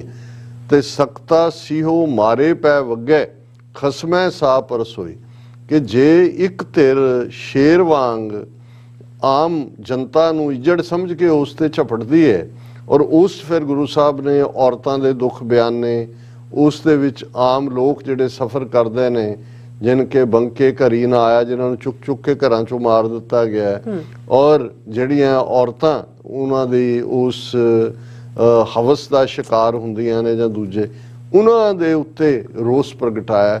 ਸੋ ਮੈਂ ਸਮਝਦਾ ਵੀ ਇਹੀ ਪਾਰਟ ਜਿਹੜਾ ਬੇਗੁਨਾਹ ਦਾ ਵੀ ਮਾਰਿਆ ਜਾਣਾ, ਔਰ ਜਿਹੜੇ ਈਵਨ ਹਾਲਾਂ ਜਦੋਂ ਸੈਕੰਡ ਵਰਲਡ ਵਾਰ ਐਂਡ ਹੁੰਦੀ ਹੈ, UN ਚਾਰਟਰ ਹਿਊਮਨ ਰਾਈਟਸ ਦਾ ਬਣਦਾ ਹੈ, ਫਿਰ ਜਨੀਵਾ ਕਨਵੈਨਸ਼ਨਸ ਹੁੰਦੀਆਂ ਨੇ, ਵਾਰ ਦੇ ਵਿੱਚ ਜਿਹੜੇ ਪ੍ਰਿਜ਼ਨਰਸ ਆਫ ਵਾਰ ਨੇ, ਜਿਹੜੇ ਕੈਦੀ ਲੈ ਜਾਂਦੇ ਨੇ, ਲੈ ਗਏ, ਉਹਨਾਂ ਦੇ ਕੀ ਹਕੂਕ ਨੇ, ਜਿਹੜੇ ਹੌਸਟੇਜ ਨੇ, ਸਿਵਿਲੀਅਨ ਔਰ ਮਿਲਟਰੀ ਦੇ ਉੱਤੇ ਅਟੈਕ ਕਰਨਾ ਜਾਂ ਮਾਰਨਾ ਉਹ ਕੋਈ ਕ੍ਰਾਈਮ ਨਹੀਂ ਹੈ, ਪਰ ਜੇ ਮਿਲਟਰੀ ਸਿਵਿਲੀਅਨ ਪਾਪੂਲੇਸ਼ਨ ਨੂੰ ਮਾਰਦੀ ਹੈ ਜਾਂ ਹਸਪਤਾਲਾਂ ਨੂੰ, ਸਕੂਲਾਂ ਨੂੰ, ਬਿਲਡਿੰਗਾਂ ਨੂੰ ਨਿਸ਼ਾਨਾ ਬਣਾਉਂਦੀ ਹੈ, ਇਹ ਵੀ ਵਾਰ ਕ੍ਰਾਈਮ ਦੇ ਥੱਲੇ ਆਉਂਦਾ। ਫਿਰ ਹੌਲੀ ਹੌਲੀ ਕਿਉਂਕਿ ਇੰਨੇ conflict post second world war ਵੀ ਹੋਏ, ਜਿਹਦੇ ਥੱਲੇ ਅਸੀਂ ਦੇਖਦੇ ਹਾਂ ਖਾਸ ਤੌਰ ਤੇ ਜਦੋਂ ਸਰਬੀਅਨਸ ਨੇ ਬੋਸਨੀਅਨਸ ਦੇ ਉੱਤੇ ਜ਼ੁਲਮ ਕੀਤੇ, ਮਾਸ ਗਰੇਵਸ ਦੀ ਗੱਲ ਸਾਹਮਣੇ ਆਈ। ਦੂਜਾ ਆਇਆ ਅਸੀਂ ਪੰਜਾਬ ਦੇ ਹਵਾਲੇ ਨਾਲ ਦੇਖਦੇ ਹਾਂ ਕਿ ਕਿਵੇਂ ਜਦੋਂ ਅਣਪਛਾਤੀਆਂ ਲਾਸ਼ਾਂ ਦੀ ਕਹਾਣੀ, ਮਾਸ ਕ੍ਰੀਮੇਸ਼ਨਸ, ਕਿ ਕਿਵੇਂ ਚੁੱਕ ਚੁੱਕ ਕੇ ਅਣਪਛਾਤੀਆਂ ਲਾਸ਼ਾਂ ਬਣਾ ਕੇ ਮਾਰੇ ਗਏ, ਇਹ ਸਾਰੇ ਹੀ ਵਾਰ ਕ੍ਰਾਈਮ ਦੀ ਕੈਟਾਗਰੀ ਚ ਆਉਂਦੇ ਨੇ। ਜੇ ਅਸੀਂ ਜਨੀਵਾ ਪ੍ਰੋਟੋਕਾਲ ਜਾਂ ਜਿਹੜਾ UN ਦਾ ਐਗਰੀਡ ਇਸ ਦੇ ਉੱਤੇ ਚਾਰਟਰ ਹੈ, ਔਰ ਜਿਹਦਾ ਆਧਾਰ ਬਣਾ ਕੇ ਫਿਰ ICC ਵਰਲਡ ਬਾਡੀ ਬਣੀ, ਇੰਟਰਨੈਸ਼ਨਲ ਕ੍ਰਿਮੀਨਲ ਕੋਰਟ। ਹਾਲਾਂ ਉਸ ਤੋਂ ਪਹਿਲਾਂ ਸੈਕੰਡ ਵਰਲਡ ਵਾਰ ਦੇ ਵਿੱਚ ਜਾਂ ਉਹਦੇ ਦੌਰਾਨ ਜੋ ਨਾਜ਼ੀਆਂ ਵੱਲੋਂ, ਜੋ ਇਟਾਲੀਅਨ ਫਾਸ਼ਿਸਟ ਰਜੀਮ ਵੱਲੋਂ ਜੋ ਜ਼ੁਲਮ ਕੀਤੇ ਗਏ ਸੀ, ਉਹਦੇ ਤੇ ਆਧਾਰਿਤ ਵੀ ਉਹ ਵੀ ਜੰਗੀ ਅਪਰਾਧ ਐਲਾਨੇ ਗਏ, ਔਰ ਉੱਥੇ ਜਾ ਕੇ ਟਰਾਇਲ ਹੋਏ, ਜਿਨ੍ਹਾਂ ਨੂੰ ਜਿਵੇਂ ਨਰਮਬਰਗ ਟਰਾਇਲ ਕਹਿੰਦੇ ਆ ਜਰਮਨੀ 'ਚ, ਉੱਥੇ ਜਾ ਕੇ ਟਰਾਇਲ ਹੋਏ, ਦੂਸਰੀਆਂ ਥਾਵਾਂ ਤੇ ਵੀ।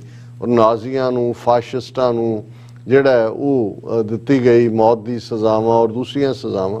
ਔਰ ਅਸੀਂ ਜ਼ਿਕਰ ਕੀਤਾ ਸੀ ਕਿ ਈਵਨ ਅੱਜ ਤੱਕ ਵੀ, ਈਵਨ ਹੁਣ 60 ਸਾਲ ਇਸ ਨੂੰ ਬੀਤ ਚੁੱਕੇ ਨੇ, ਲੇਕਿਨ ਇਹਦੇ ਬਾਵਜੂਦ 60 ਸਾਲ ਕਿਉਂ ਜ਼ਿਆਦਾ, ਜੇ 1945 ਦਾ 80 ਸਾਲ ਦੇ ਲਗਭਗ ਬੀਤਣ ਵਾਲੇ ਨੇ, ਲੇਕਿਨ ਇਹਦੇ ਬਾਵਜੂਦ ਆ ਪਿਛਲੇ ਦਿਨਾਂ 'ਚ ਜਰਮਨ ਦੇ ਵਿੱਚ 97 ਸਾਲਾਂ ਦੇ ਜਿਹੜੀ ਲੇਡੀ, ਜਿਹੜੀ ਕਿ ਆਫਿਸ ਸੈਕਟਰੀ ਸੀ, ਉਹਨੂੰ ਕਨਵਿਕਟ ਕੀਤਾ ਗਿਆ। ਸੋ ਉਹ ਉਹੀ ਕਲੌਜ਼ ਨੇ ਜਿਹੜੇ ਕਿ ਜੰਗੀ ਅਪਰਾਧ ਦੇ ਥੱਲੇ ਜਿਹੜਾ ਉਹ ਤੁਹਾਨੂੰ ਸਜ਼ਾ ਯਾਫਤਾ ਕਰਦੇ ਨੇ ਜੇ ਤੁਸੀਂ ਭਾਗੀਦਾਰ ਹੋ ਜਾਂ ਤੁਸੀਂ ਤੁਹਾਡੇ ਨੌਲੇਜ 'ਚ ਹੈ, ਔਰ ਉਹ ਸਾਰਾ।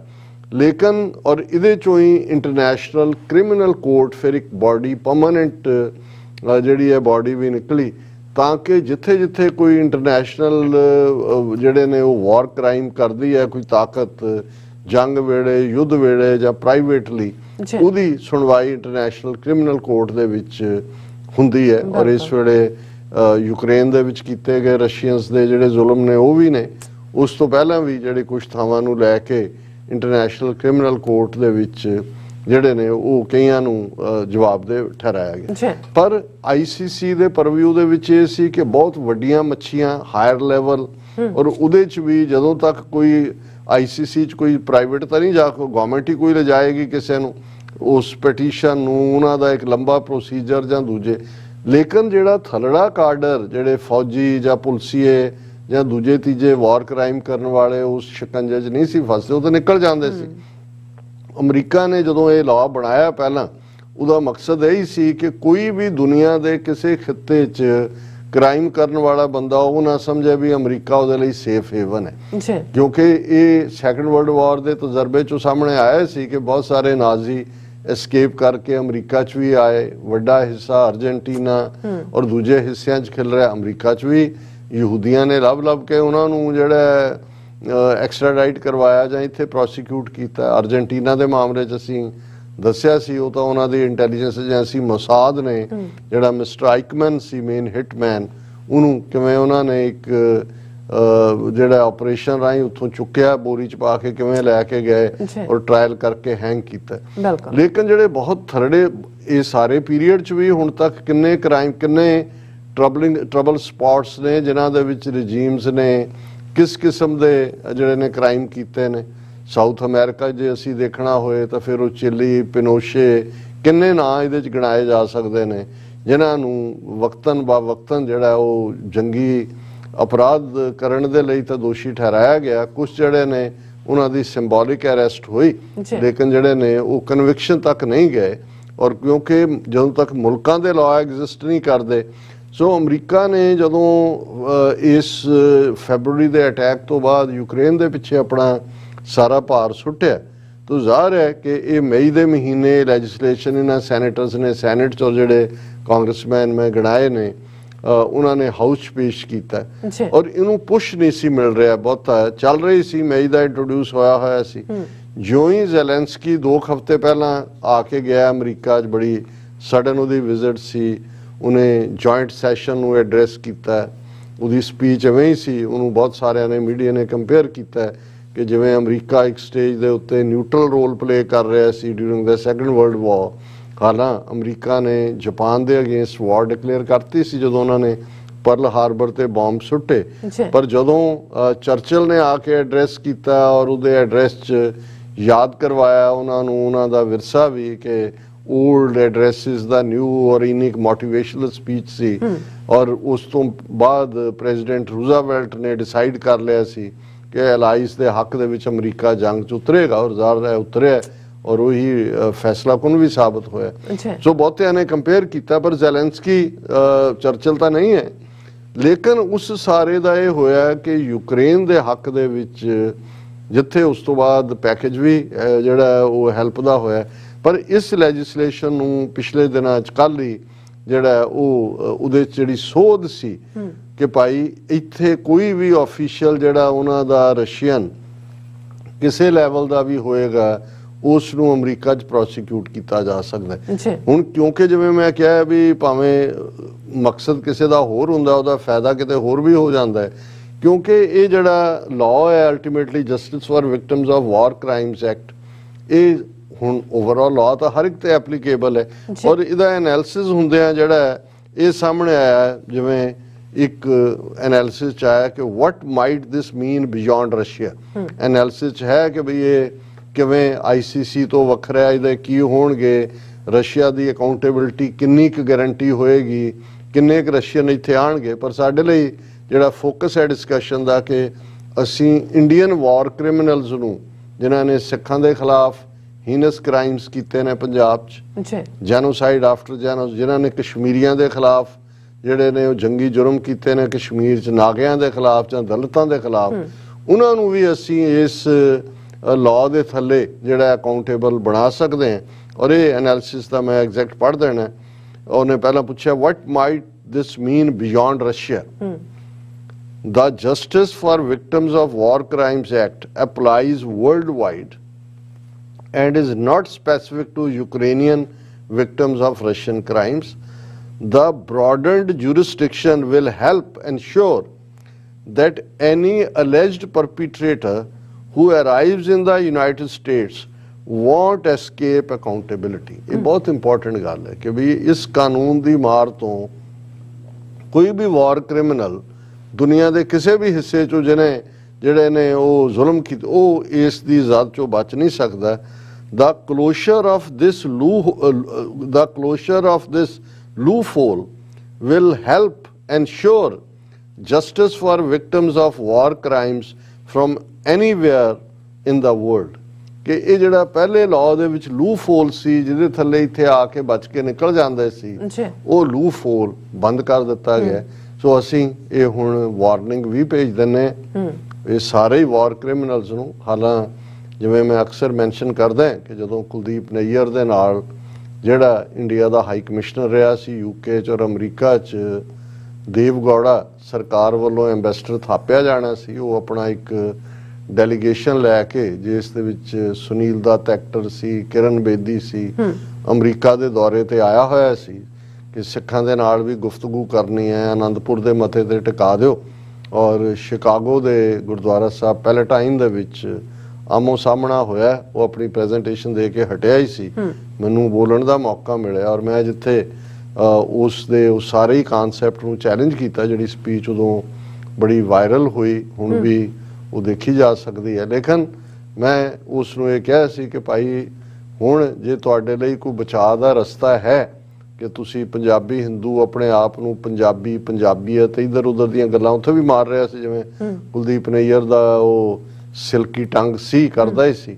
ਤੇ ਮੈਂ ਕਿਹਾ ਸੀ ਕਿ ਵੀ ਇੱਕ ਗੱਲ, ਜੇ ਤੁਸੀਂ ਸੱਚਮੁੱਚ ਭਲਾ ਚਾਹੁੰਦੇ ਹੋ ਤੇ ਪੰਜਾਬੀ ਹਿੰਦੂਆਂ ਦਾ ਵੀ ਭਲਾ ਚਾਹੁੰਦੇ ਹੋ, ਔਰ ਤੁਸੀਂ ਜੇ ਕਹਿੰਦੇ ਹੋ ਕਿ ਉਹ ਪੰਜਾਬ ਨਾਲ ਬੜੇ ਜਿਹੜੇ ਨੇ ਉਹਨਾਂ ਨੂੰ ਪਿਆਰ ਹੈ, ਤਾਂ ਫਿਰ ਜਾ ਕੇ ਪੰਜਾਬ ਦੇ ਹਿੰਦੂਆਂ ਨੂੰ ਇਹ ਕਹੋ ਕਿ ਭਾਈ ਉਹ ਖਾਲਿਸਤਾਨ ਦੇ ਹੱਕ 'ਚ ਮਤਾ ਕਰਨ, ਖਾਲਿਸਤਾਨ ਦੇ ਵਿੱਚ ਰਹਿਣਾ ਕਬੂਲ ਕਰਨ, ਔਰ ਹਮੇਸ਼ਾ ਉਹ ਵੈਲਕਮ ਹੋਣਗੇ।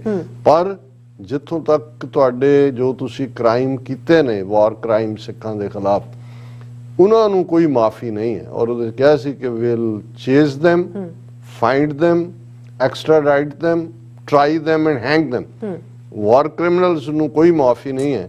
ਸੋ ਇਹ ਤਾਂ ਖਾਲਿਸਤਾਨ ਦੀ ਕਾਇਮੀ ਨਾਲ ਜੁੜਿਆ ਹੋਇਆ ਹੈ ਕਿ ਭਾਈ ਅਸੀਂ ਇਹਨਾਂ ਨੂੰ ਪਨਿਸ਼ ਕਰਨਾ ਹੈ।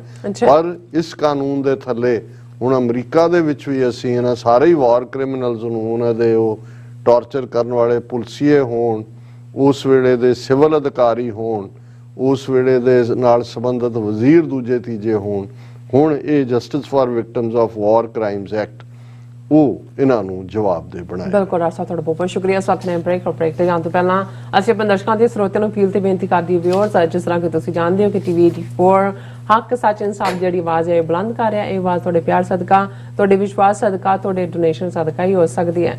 ਸੋ ਅਸੀਂ ਚਾਹਾਂਗੇ ਕਿ ਤੁਸੀਂ ਟੀਵੀ 84 ਦੀ ਚੜ੍ਹਦੀ ਕਲਾ ਲਈ ਵੱਧ ਤੋਂ ਵੱਧ ਡੋਨੇਟ ਕਰੋ। ਡੋਨੇਟ ਕਰਨ ਲਈ ਸਾਡੀ ਵੈਬਸਾਈਟ tv84.tv ਤੇ ਜਾ ਕੇ ਪੇਪਲ ਦੀ ਵਰਤੋਂ ਕਰਕੇ ਵਨ ਟਾਈਮ ਡੋਨੇਟ ਕਰ ਸਕਦੇ ਹੋ, ਮੰਥਲੀ ਡੋਨੇਟ ਵੀ ਕਰ ਸਕਦੇ ਹੋ। ਤੁਸੀਂ ਟੀਵੀ 84 ਦੇ ਨਾਮ ਤੇ ਚੈੱਕ ਬਣਾ ਕੇ ਸਾਨੂੰ ਮੇਲ ਵੀ ਕਰ ਸਕਦੇ ਹੋ ਸਾਡੇ ਇਸ ਪਤੇ ਤੇ 36-01 37th Avenue, Long Island City, New York 11101 USA, ਜਾਂ ਫਿਰ ਤੁਸੀਂ ਸਾਨੂੰ ਫੋਨ ਰਾਹੀਂ ਵੀ ਸੰਪਰਕ ਕਰ ਸਕਦੇ ਹੋ ਸਾਡੇ ਫੋਨ ਨੰਬਰ ਤੇ 5166191984। ਤੁਸੀਂ ਸਾਨੂੰ ਈਮੇਲ ਵੀ ਕਰ ਸਕਦੇ ਹੋ info@tv84.tv ਤੇ। ਅਸੀਂ ਤੁਹਾਡੇ ਤਹਿ ਦਿਲ ਤੋਂ ਸ਼ੁਕਰਗੁਜ਼ਾਰ ਹੋਵਾਂਗੇ। ਸੋ ਇੱਥੇ ਲੈਣੇ ਬ੍ਰੇਕ। ਵਿਊਅਰਸ ਦੋਸਤਾਂ ਨਾਲ ਇਸੇ ਤਰ੍ਹਾਂ ਬੜੇ ਰਹਿਣਾ। ਮਿਲਦੇ ਹਾਂ ਛੋਟੇ ਜਿਹੇ ਵਕਫੇ ਤੋਂ ਬਾਅਦ।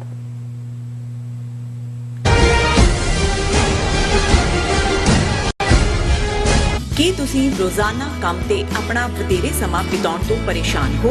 ਆਪਣੀ ਪੂੰਜੀ ਨੂੰ ਕੰਮ ਤੇ ਲਗਾਓ, ਸਾਡੇ ਨਾਲ ਇਨਵੈਸਟ ਕਰੋ। ਅਸੀਂ ਤੁਹਾਡੀ ਪੂੰਜੀ ਤੋਂ ਤੁਹਾਡੇ ਲਈ ਵਧੇਰੇ ਪੈਸੇ ਬਣਾ ਸਕਦੇ ਹਾਂ। ਅਸੀਂ ਪ੍ਰਾਈਵੇਟ ਇਕੁਇਟੀ ਇਨਵੈਸਟਮੈਂਟ ਫਰਮ ਹਾਂ ਤੇ ਕਮਰਸ਼ੀਅਲ ਰੀਅਲ ਏਸਟੇਟ ਵਿੱਚ ਮਾਹਿਰ ਹਾਂ। Property management, leasing, asset management, commercial real estate investment ਵਿੱਚ ਸਾਰੀਆਂ ਸੇਵਾਵਾਂ ਲਈ ਅਮਰੀਕਾ ਭਰ ਵਿੱਚੋਂ ਤੁਸੀਂ ਸਾਡੇ ਤੱਕ ਪਹੁੰਚ ਕਰ ਸਕਦੇ ਹੋ। ਆਜ਼ਾਦ ਕਮਰਸ਼ੀਅਲ ਰੀਅਲਟੀ ਸਰਵਿਸਿਜ਼ ਤੇ Azad family trust, 701 North Post Oak Road, suite number 204, Houston, Texas. ਤੁਸੀਂ ਸਾਨੂੰ ਸਾਡੇ ਫੋਨ ਨੰਬਰ 7136861277 ਤੇ ਵੀ ਸੰਪਰਕ ਕਰ ਸਕਦੇ ਹੋ। Azad commercial realty services. UK, Geneva, Italy, Austria ਅਤੇ ਕੈਨੇਡਾ ਤੋਂ ਬਾਅਦ ਖਾਲਿਸਤਾਨ ਰੈਫਰੈਂਡਮ ਦੀਆਂ ਵੋਟਾਂ ਦਾ ਅਗਲਾ ਪੜਾਅ ਆਸਟ੍ਰੇਲੀਆ। ਆਸਟ੍ਰੇਲੀਆ ਵਿੱਚ ਖਾਲਿਸਤਾਨ ਰੈਫਰੈਂਡਮ ਦੇ ਪਹਿਲੇ ਪੜਾਅ ਦੀਆਂ ਵੋਟਾਂ 29 ਜਨਵਰੀ ਦਿਨ ਐਤਵਾਰ ਨੂੰ ਮੈਲਬਰਨ ਦੇ ਫੈਡਰੇਸ਼ਨ ਸਕੁਅਰ ਵਿੱਚ ਸਵੇਰੇ 9 ਵਜੇ ਤੋਂ ਲੈ ਕੇ ਸ਼ਾਮ ਦੇ 5 ਵਜੇ ਤੱਕ ਪੈਣਗੀਆਂ। ਹੋਰ ਜਾਣਕਾਰੀ ਲਈ ਦਿੱਤੇ ਹੋਏ ਨੰਬਰਾਂ ਤੇ ਸੰਪਰਕ ਕਰ ਸਕਦੇ ਹੋ।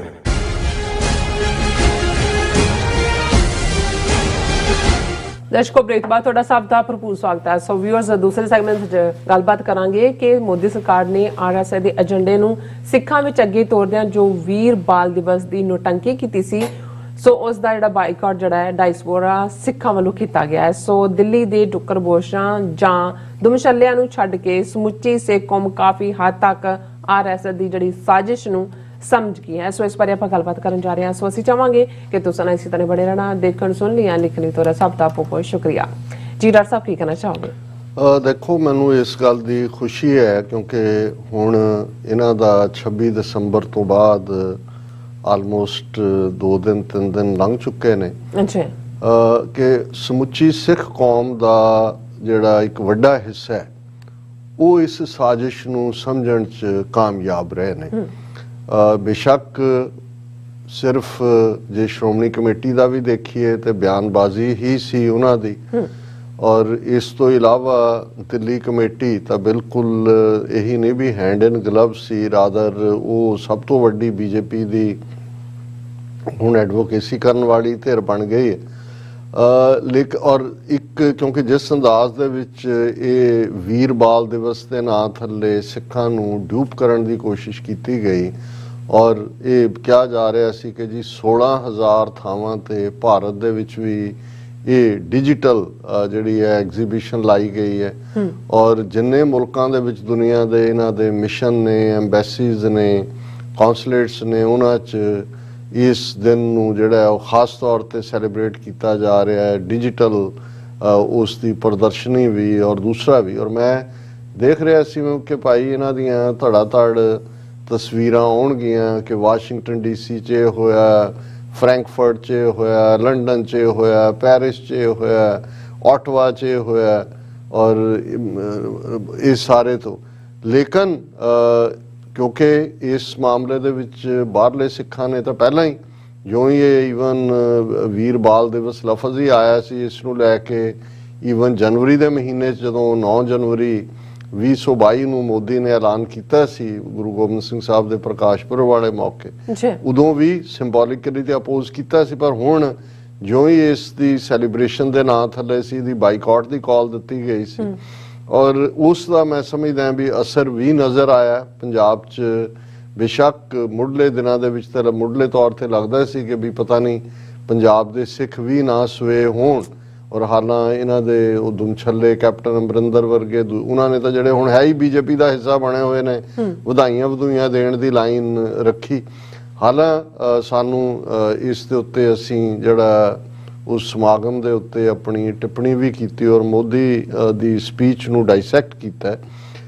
ਉਦੋਂ ਇੱਕ ਨੇ ਸਾਨੂੰ ਪ੍ਰੋਮੀਨੈਂਟ ਹੈ ਬੰਦਾ, ਉਹਨੇ ਲਿਖਿਆ ਕਿ ਜੀ ਤੁਹਾਨੂੰ ਜਿਹਨੂੰ ਅਸੀਂ ਬਹਾਦਰ ਕਹਿੰਦੇ ਹਾਂ ਉਸ ਨੂੰ ਜੇ ਉਹਨਾਂ ਨੇ ਵੀਰ ਕਹਿ ਦਿੱਤਾ ਤੇ ਉਹਦੇ ਨਾਲ ਕੀ ਫਰਕ ਪਿਆ। ਨਾਲ ਹੀ ਉਹਨਾਂ ਨੇ ਕਿਹਾ ਜੀ ਦੇਖੋ ਜੇ ਬਾਲ ਕਹਿ ਦਿੱਤਾ ਤੇ ਨਨਕਾਣਾ ਸਾਹਿਬ ਦੇ ਵਿੱਚ ਵੀ ਤਾਂ ਗੁਰਦੁਆਰਾ ਬਾਲ ਲੀਲਾ ਵੀ, ਇੱਕ ਪਾਸੇ ਅਸੀਂ ਗੁਰੂ ਨਾਨਕ ਸਾਹਿਬ ਨੂੰ ਪਾਤਸ਼ਾਹ ਦੇ ਤੌਰ ਤੇ ਦੇਖਦੇ ਹਾਂ, ਅਸੀਂ ਜਿਹੜਾ ਉਹ ਬਾਲ ਲੀਲਾ ਕਹਿੰਦੇ ਆ, ਬਾਲ ਲਫ਼ਜ਼ ਦਾ ਇਸਤੇਮਾਲ। ਉਹਨਾਂ ਕਿਹਾ ਜੀ ਦਿੱਲੀ ਦੇ ਵਿੱਚ ਵੀ ਗੁਰਦੁਆਰਾ ਬਾਲਾ ਸਾਹਿਬ, ਜਿਹਨੂੰ ਸ਼ਾਇਦ ਹੁਣ ਬਾਲਾ ਪ੍ਰੀਤਮ ਕਹਿੰਦੇ ਨੇ, ਉਹ ਵੀ ਬਾਲਕ ਨਾਲ ਹੈ। ਸੋ ਇਸ ਕਿਸਮ ਦੇ ਵੀ ਸੀ ਜਿਨ੍ਹਾਂ ਨੂੰ ਲੱਗਦਾ ਸੀ ਜੀ ਗੱਲ ਤਾਂ ਰੈਕਗਨੀਸ਼ਨ ਦੀ ਹੈ। ਜੇ ਉਹਨਾਂ ਨੇ, ਔਰ ਅਸੀਂ ਵੀ ਇਨ ਜਨਰਲ ਕਿਹਾ ਸੀ ਕਿ ਵੀ ਜੇ ਉਹਨੂੰ ਉਹ ਸਾਹਿਬਜ਼ਾਦਾ ਦਿਵਸ ਵੀ ਕਹਿ ਦਿੰਦੇ ਫਿਰ ਵੀ ਉਹਨਾਂ ਦੀ ਇੰਟੈਂਟ ਤਾਂ ਜਿਹੜੀ ਆ ਉਹ ਨਜ਼ਰ ਹੀ ਆ ਰਿਹਾ ਸੀ ਕਿ ਵੀ ਉਹ ਉਹਨਾਂ ਦਾ ਨੈਰੇਟਿਵ ਕੀ ਹੋਏਗਾ, ਗੱਲ ਉਹਦੇ ਤੇ ਹੈ। ਔਰ ਮੈਂ ਉਹ ਸੱਜਣ ਨੂੰ ਇਹ ਗੱਲ ਯਾਦ ਦਹਾਨੀ ਕਰਵਾਈ, ਮੈਂ ਕਿਹਾ ਕਿ ਫਿਰ ਇਹ ਵੀਰ ਲਫ਼ਜ਼ ਕਿਵੇਂ RSS ਦੀ ਸਟ੍ਰੇਟ ਵੋਕੈਬਲਰੀ ਨਹੀਂ, ਡਿਕਸ਼ਨਰੀ ਨਹੀਂ, ਉਹਨਾਂ ਦੇ ਨੈਰੇਟਿਵ ਚੋਂ ਹੈ।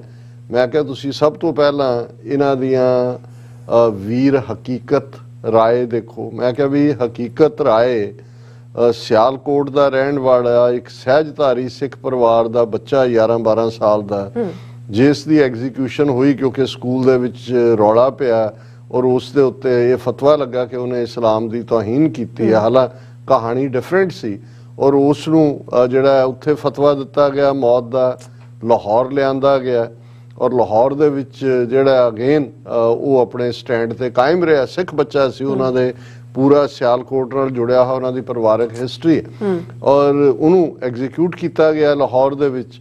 ਔਰ ਉਹੀ ਉੱਥੇ ਹਕੀਕਤ ਰਾਏ ਦੀ ਸਮਾਧ ਵੀ ਬਣੀ ਹੋਈ ਹੈ। ਔਰ ਜਦੋਂ ਅਸੀਂ ਸਿੱਖ ਰਾਜ ਦੇ ਵੇਲੇ ਖਾਸ ਤੌਰ ਤੇ ਜਿਹੜਾ ਐਨੂਅਲ ਫੈਸਟੀਵਲ ਸੀ ਸਿੱਖ ਰਾਜ ਦਾ, ਉਹ ਬਸੰਤ ਸੀ ਔਰ ਉਸ ਮੌਕੇ ਦੇ ਉੱਤੇ ਬਹੁਤ ਵੱਡੇ ਸਪੋਰਟਸ ਟੂਰਨਾਮੈਂਟ ਵੀ ਹੁੰਦੇ ਸੀ ਔਰ ਬੈਸਟ ਕੈਡਟ ਜਿਵੇਂ ਕੱਢਿਆ ਜਾਂਦਾ ਫੌਜ ਦੇ ਵਿੱਚ ਵੀ, ਦੂਜੇ ਵੀ, ਔਰ ਉਹਦੇ 'ਚ ਮਹਾਰਾਜਾ ਰਣਜੀਤ ਸਿੰਘ ਖੁਦ ਪਾਰਟਿਸਿਪੇਟ ਕਰਦੇ ਸੀ। ਇਨਵਾਈਟ ਵੀ ਕੀਤਾ ਜਾਂਦਾ ਸੀ ਬਾਹਰਲੀਆਂ ਤਾਕਤਾਂ ਨੂੰ, ਨੇਪਾਲ ਦੇ ਰਿਪਰੈਜ਼ੈਂਟੇਟਿਵ ਵੀ ਉਹਦੇ 'ਚ ਰਹੇ, ਅਫਗਾਨਿਸਤਾਨ ਦੇ ਵੀ ਔਰ ਦੂਸਰੇ ਵੀ ਥਾਵਾਂ ਤੋਂ। ਬਾਕੀ ਤਾਂ ਉਹਦੇ ਆਪਣੀ ਸਟੇਟ ਦੇ ਤਾਂ ਸੀ, ਔਰ ਉਹੀ ਇਸ ਕਿਸਮ ਦਾ ਹੀ ਉਹ ਸਪੋਰਟਸ ਔਰ ਜਿਹੜਾ ਐਨੂਅਲ ਫੰਕਸ਼ਨ ਸੀ ਉਸ ਦੇ ਵਿੱਚ ਸਰਦਾਰ ਹਰੀ ਸਿੰਘ ਨਲੂਆ ਜਿਹੜਾ 14 ਸਾਲ ਦੀ ਉਮਰ 'ਚ ਗੱਤਕਾ, ਘੋਲ, ਜਿੰਨੀਆਂ ਵੀ ਸੀ ਉਹਦੇ 'ਚ ਬੈਸਟ ਕੈਡਟ ਸੀ, ਔਰ ਜਿਹੜੇ ਬੈਸਟ ਹੁੰਦੇ ਸੀ ਉਹਨਾਂ ਨੂੰ ਮਹਾਰਾਜਾ ਰਣਜੀਤ ਸਿੰਘ ਖੁਦ ਇਨਾਮ ਦਿੰਦੇ ਸੀ। ਔਰ ਹਰੀ ਸਿੰਘ ਨਲੂਆ ਵੀ ਜਦੋਂ ਇਨਾਮ ਲੈਣ ਆਇਆ ਔਰ ਉਸ ਨੂੰ ਉਹਨਾਂ ਨੇ ਕਿਹਾ ਕਿ ਭਾਈ ਨੌਕਰੀ ਕਰੇਗਾ ਔਰ ਉਹਨੂੰ ਆਪਣਾ ਪਰਸਨਲ ਬਾਡੀਗਾਰਡ ਬਣਾ ਲਿਆ। ਇੱਕ ਵੱਖਰਾ ਵਿਸ਼ਾ, ਪਰ ਉਹ ਜਿਹੜਾ ਇਕੱਠ ਜਾਂ ਦੂਜਾ ਉਹ ਹਕੀਕਤ ਰਾਏ ਦੀ ਸਮਾਧ ਤੇ ਹੀ ਹੁੰਦਾ ਸੀ। ਮੈਂ ਇਹ ਦੱਸਣਾ ਚਾਹੁੰਦਾ ਵੀ ਉਸ ਹਕੀਕਤ ਰਾਏ ਨੂੰ ਜਿਹਦੀ ਟ੍ਰੈਡੀਸ਼ਨ ਸਿੱਖ ਜਿਹੜੀ ਹੈ ਉਸ ਥਾਟ ਚੋਂ ਨਿਕਲਦੀ ਹੈ, ਉਹਨੂੰ RSS ਨੇ ਵੀਰ ਹਕੀਕਤ ਰਾਏ ਬਣਾ ਕੇ ਆਪਣਾ ਸ਼ਹੀਦ ਬਣਾ ਲਿਆ ਹੋਇਆ ਹੈ। ਔਰ ਉਹਨਾਂ ਦਾ ਹੀ ਹੁੰਦਾ ਹੈ ਜਿਹਦੇ ਚੋਂ, ਕਿਉਂਕਿ ਸਿੱਖਾਂ ਦੀਆਂ ਯਾਦਾਂ ਚੋਂ ਵਕਤ ਪਾ ਕੇ, ਕਿਉਂਕਿ ਜਿਉਂ-ਜਿਉਂ ਉਹ ਘੜੀਸਦੇ ਚਲੇ ਗਏ ਉਹ ਵੀਰ ਹਕੀਕਤ ਰਾਏ ਬਣ ਗਿਆ। ਮੈਂ ਕਿਹਾ ਜੀ ਵੀਰ ਦੀ ਅਹਿਮੀਅਤ ਪਹਿਲਾਂ ਇੱਥੋਂ ਦੇਖੋ। ਮੈਂ ਕਿਹਾ ਵੀ ਹਿੰਦੂਤਵਾਦ ਦੀ ਆਈਡੀਓਲੋਜੀ ਦੇਣ ਵਾਲਾ ਜਿਹੜਾ ਸਾਵਰਕਰ ਹੈ ਉਹਨੂੰ ਵੀਰ ਸਾਵਰਕਰ ਕਹਿੰਦੇ ਨੇ, ਹੋਰ ਲਫ਼ਜ਼ ਕਿਉਂ ਨਹੀਂ ਹੈ ਕੋਈ, ਕਿਉਂਕਿ ਇਹ straight out of their vocabulary and their dictionary ਹੈ। ਫਿਰ 10ਵੇਂ ਪਾਤਸ਼ਾਹ ਜਿਸ ਸਿੱਖ ਨੂੰ ਅੰਮ੍ਰਿਤ ਛਕਾ ਕੇ ਗੁਰਬਖਸ਼ ਸਿੰਘ ਬਣਾਉਂਦੇ ਨੇ, ਪਰ ਉਹਦਾ ਜਿਹੜਾ ਪਹਿਲਾ ਡਾਇਲੋਗ ਕਿ ਭਾਈ ਤੂੰ ਕੌਣ ਹੈ, ਉਹਨਾਂ ਨੇ ਕਿਹਾ ਕਿ ਮੈਂ, ਤੂੰ ਕੀ ਹੈ, ਉਹਨੇ ਕਿਹਾ ਜੀ ਮੈਂ ਤੁਹਾਡਾ ਬੰਦਾ। ਉਹਨਾਂ ਨੇ ਕਿਹਾ ਜੀ ਬੰਦਾ ਤਾਂ ਬੰਦਿਆਂ ਵਾਲੇ ਕੰਮ ਕਰ। ਹੁਣ ਜਿਹਨੂੰ ਅਸੀਂ ਸਿੱਖ ਰਾਜ ਦਾ ਬਾਨੀ 1710 ਚ, ਜਿਹਨੂੰ 10ਵੇਂ ਪਾਤਸ਼ਾਹ ਜਿਹੜੇ ਨੇ ਇੱਕ ਨਗਾਰਾ, ਇੱਕ ਨਿਸ਼ਾਨ ਸਾਹਿਬ, 5 ਤੀਰਾਂ ਦੀ ਬਖਸ਼ਿਸ਼ ਦੇ ਨਾਲ 5 ਸਿੱਖਾਂ ਦੀ ਕੌਂਸਲ, 20 ਸਿੱਖ ਤੁਰਦੇ ਨੇ। ਔਰ ਅਸੀਂ ਕਿਉਂਕਿ ਉਸੇ ਹੀ ਅਜੇ ਜਿੱਥੇ ਸਭਾ ਪਟਿਆਲੇ ਚ ਲੱਗਦੀ ਹੈ ਉਹਨਾਂ ਦਿਨਾਂ ਚੋਂ ਗੁਜ਼ਰ ਰਹੇ ਹੈ, ਲਾਸਟ ਦਿਨ ਚੱਲ ਰਹੇ ਨੇ, ਤੇ ਫਿਰ ਉਸੇ ਹੀ ਥਾਂ ਦੇ ਉੱਤੇ ਆ ਕੇ ਸਰਹੰਦ ਦੀ ਇੱਟ ਨਾਲ ਇੱਟ ਖੜਕਾ ਕੇ ਬਾਬਾ ਬੰਦਾ ਸਿੰਘ ਬਹਾਦਰ ਪਹਿਲਾ ਸਿੱਖ ਰਾਜ ਸਥਾਪਿਤ ਕਰਦੇ ਨੇ। ਪਰ ਕਦੇ ਤੁਸੀਂ ਇਹ ਦੇਖਿਆ ਵੀ ਜਦੋਂ RSS ਇਹਨਾਂ ਦੀ ਲਿਖੀ ਹਿਸਟਰੀ, ਇਹਨਾਂ ਦੇ ਸਿਲੇਬਸ, ਜਾਂ ਦਿੱਲੀ 'ਚ ਵੀ ਜਦੋਂ ਇਹਨਾਂ ਨੇ ਉਹਦੇ ਨਾਂ ਦੇ ਉੱਤੇ ਕੋਈ ਸਮਾਗਮ ਕਰਦੇ ਨੇ ਤਾਂ ਫਿਰ ਇਹ ਵੀਰ ਬੰਦਾ ਵੈਰਾਗੀ ਕਹਿੰਦੇ ਨੇ, ਬਾਬਾ ਬੰਦਾ ਸਿੰਘ ਬਹਾਦਰ ਨਹੀਂ ਹੈ। ਮੈਂ ਕਿਹਾ ਜੀ ਇਹ ਵੀਰ ਕਿਵੇਂ ਇਹਨਾਂ ਨੇ ਹਕੀਕਤ ਰਾਏ ਖੋਹ ਕੇ ਆਪਣਾ ਹਿੰਦੂਤਵੀ ਬਣਾਇਆ। ਬਾਬਾ ਬੰਦਾ ਸਿੰਘ ਬਹਾਦਰ ਨੂੰ ਇਹਨਾਂ ਨੇ ਜਿਹੜਾ ਉਹ ਵੀਰ ਬੰਦਾ ਵੈਰਾਗੀ ਬਣਾਇਆ, ਕਿਉਂਕਿ ਵੈਰਾਗ ਕਹਿਣਾ ਇਹੀ ਚਾਹੁੰਦੇ ਨੇ ਜੀ ਵੈਰਾਗ, ਪਰ ਵੀਰ। ਮੈਂ ਕਿਹਾ ਹੁਣ ਇਹ ਜਿਹੜੀ ਗੱਲ ਦੀ ਸਮਝ ਨਹੀਂ ਹੈ ਵੀ ਸਾਡੇ ਸਾਹਿਬਜ਼ਾਦੇ ਗੁਰੂ ਕੇ, ਉਹ ਵੀ ਜਿਹੜੇ ਨੇ ਸਾਹਿਬਜ਼ਾਦਿਆਂ ਚੋਂ ਨਿਕਲ ਕੇ ਵੀਰ, ਇਕੱਲਾ ਗੱਲ ਇਹ ਨਹੀਂ ਕਿ ਉਹਨਾਂ ਨੂੰ ਬਾਲ ਕਹਿ ਦਿੱਤਾ ਹੈ, ਇਹ ਤੁਸੀਂ ਇਸ ਸਾਰੇ ਨੂੰ ਦੇਖੋ ਕਿ ਇਹਨਾਂ ਦਾ ਨੈਰੇਟਿਵ ਕੀ ਹੈ।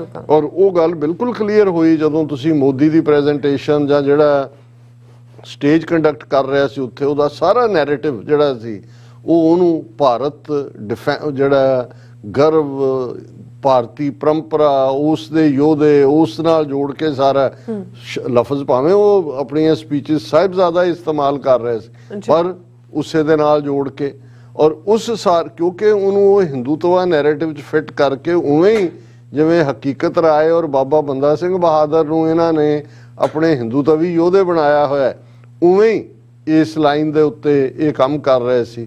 ਔਰ ਇਸ ਦਾ ਨਤੀਜਾ ਇਹ ਹੋਇਆ ਕਿ ਭਾਈ ਦਿੱਲੀ ਦੇ, ਜਿਵੇਂ ਤੁਸੀਂ ਕਹਿ ਕਿ ਉਹ ਦੁਮ ਛੱਲੇ ਜੇ ਛੱਡ ਲਈਏ, ਪੰਜਾਬ 'ਚ ਵੀ ਇਹਦੀ ਰਿਜੈਕਸ਼ਨ ਹੀ ਹੋਈ, ਜਿੰਨੀਆਂ ਕੁ ਹੁਣ YouTube ਦੇ ਉੱਤੇ, YouTube ਔਰ ਦੂਸਰੇ ਤੇ ਆ ਰਿਹਾ।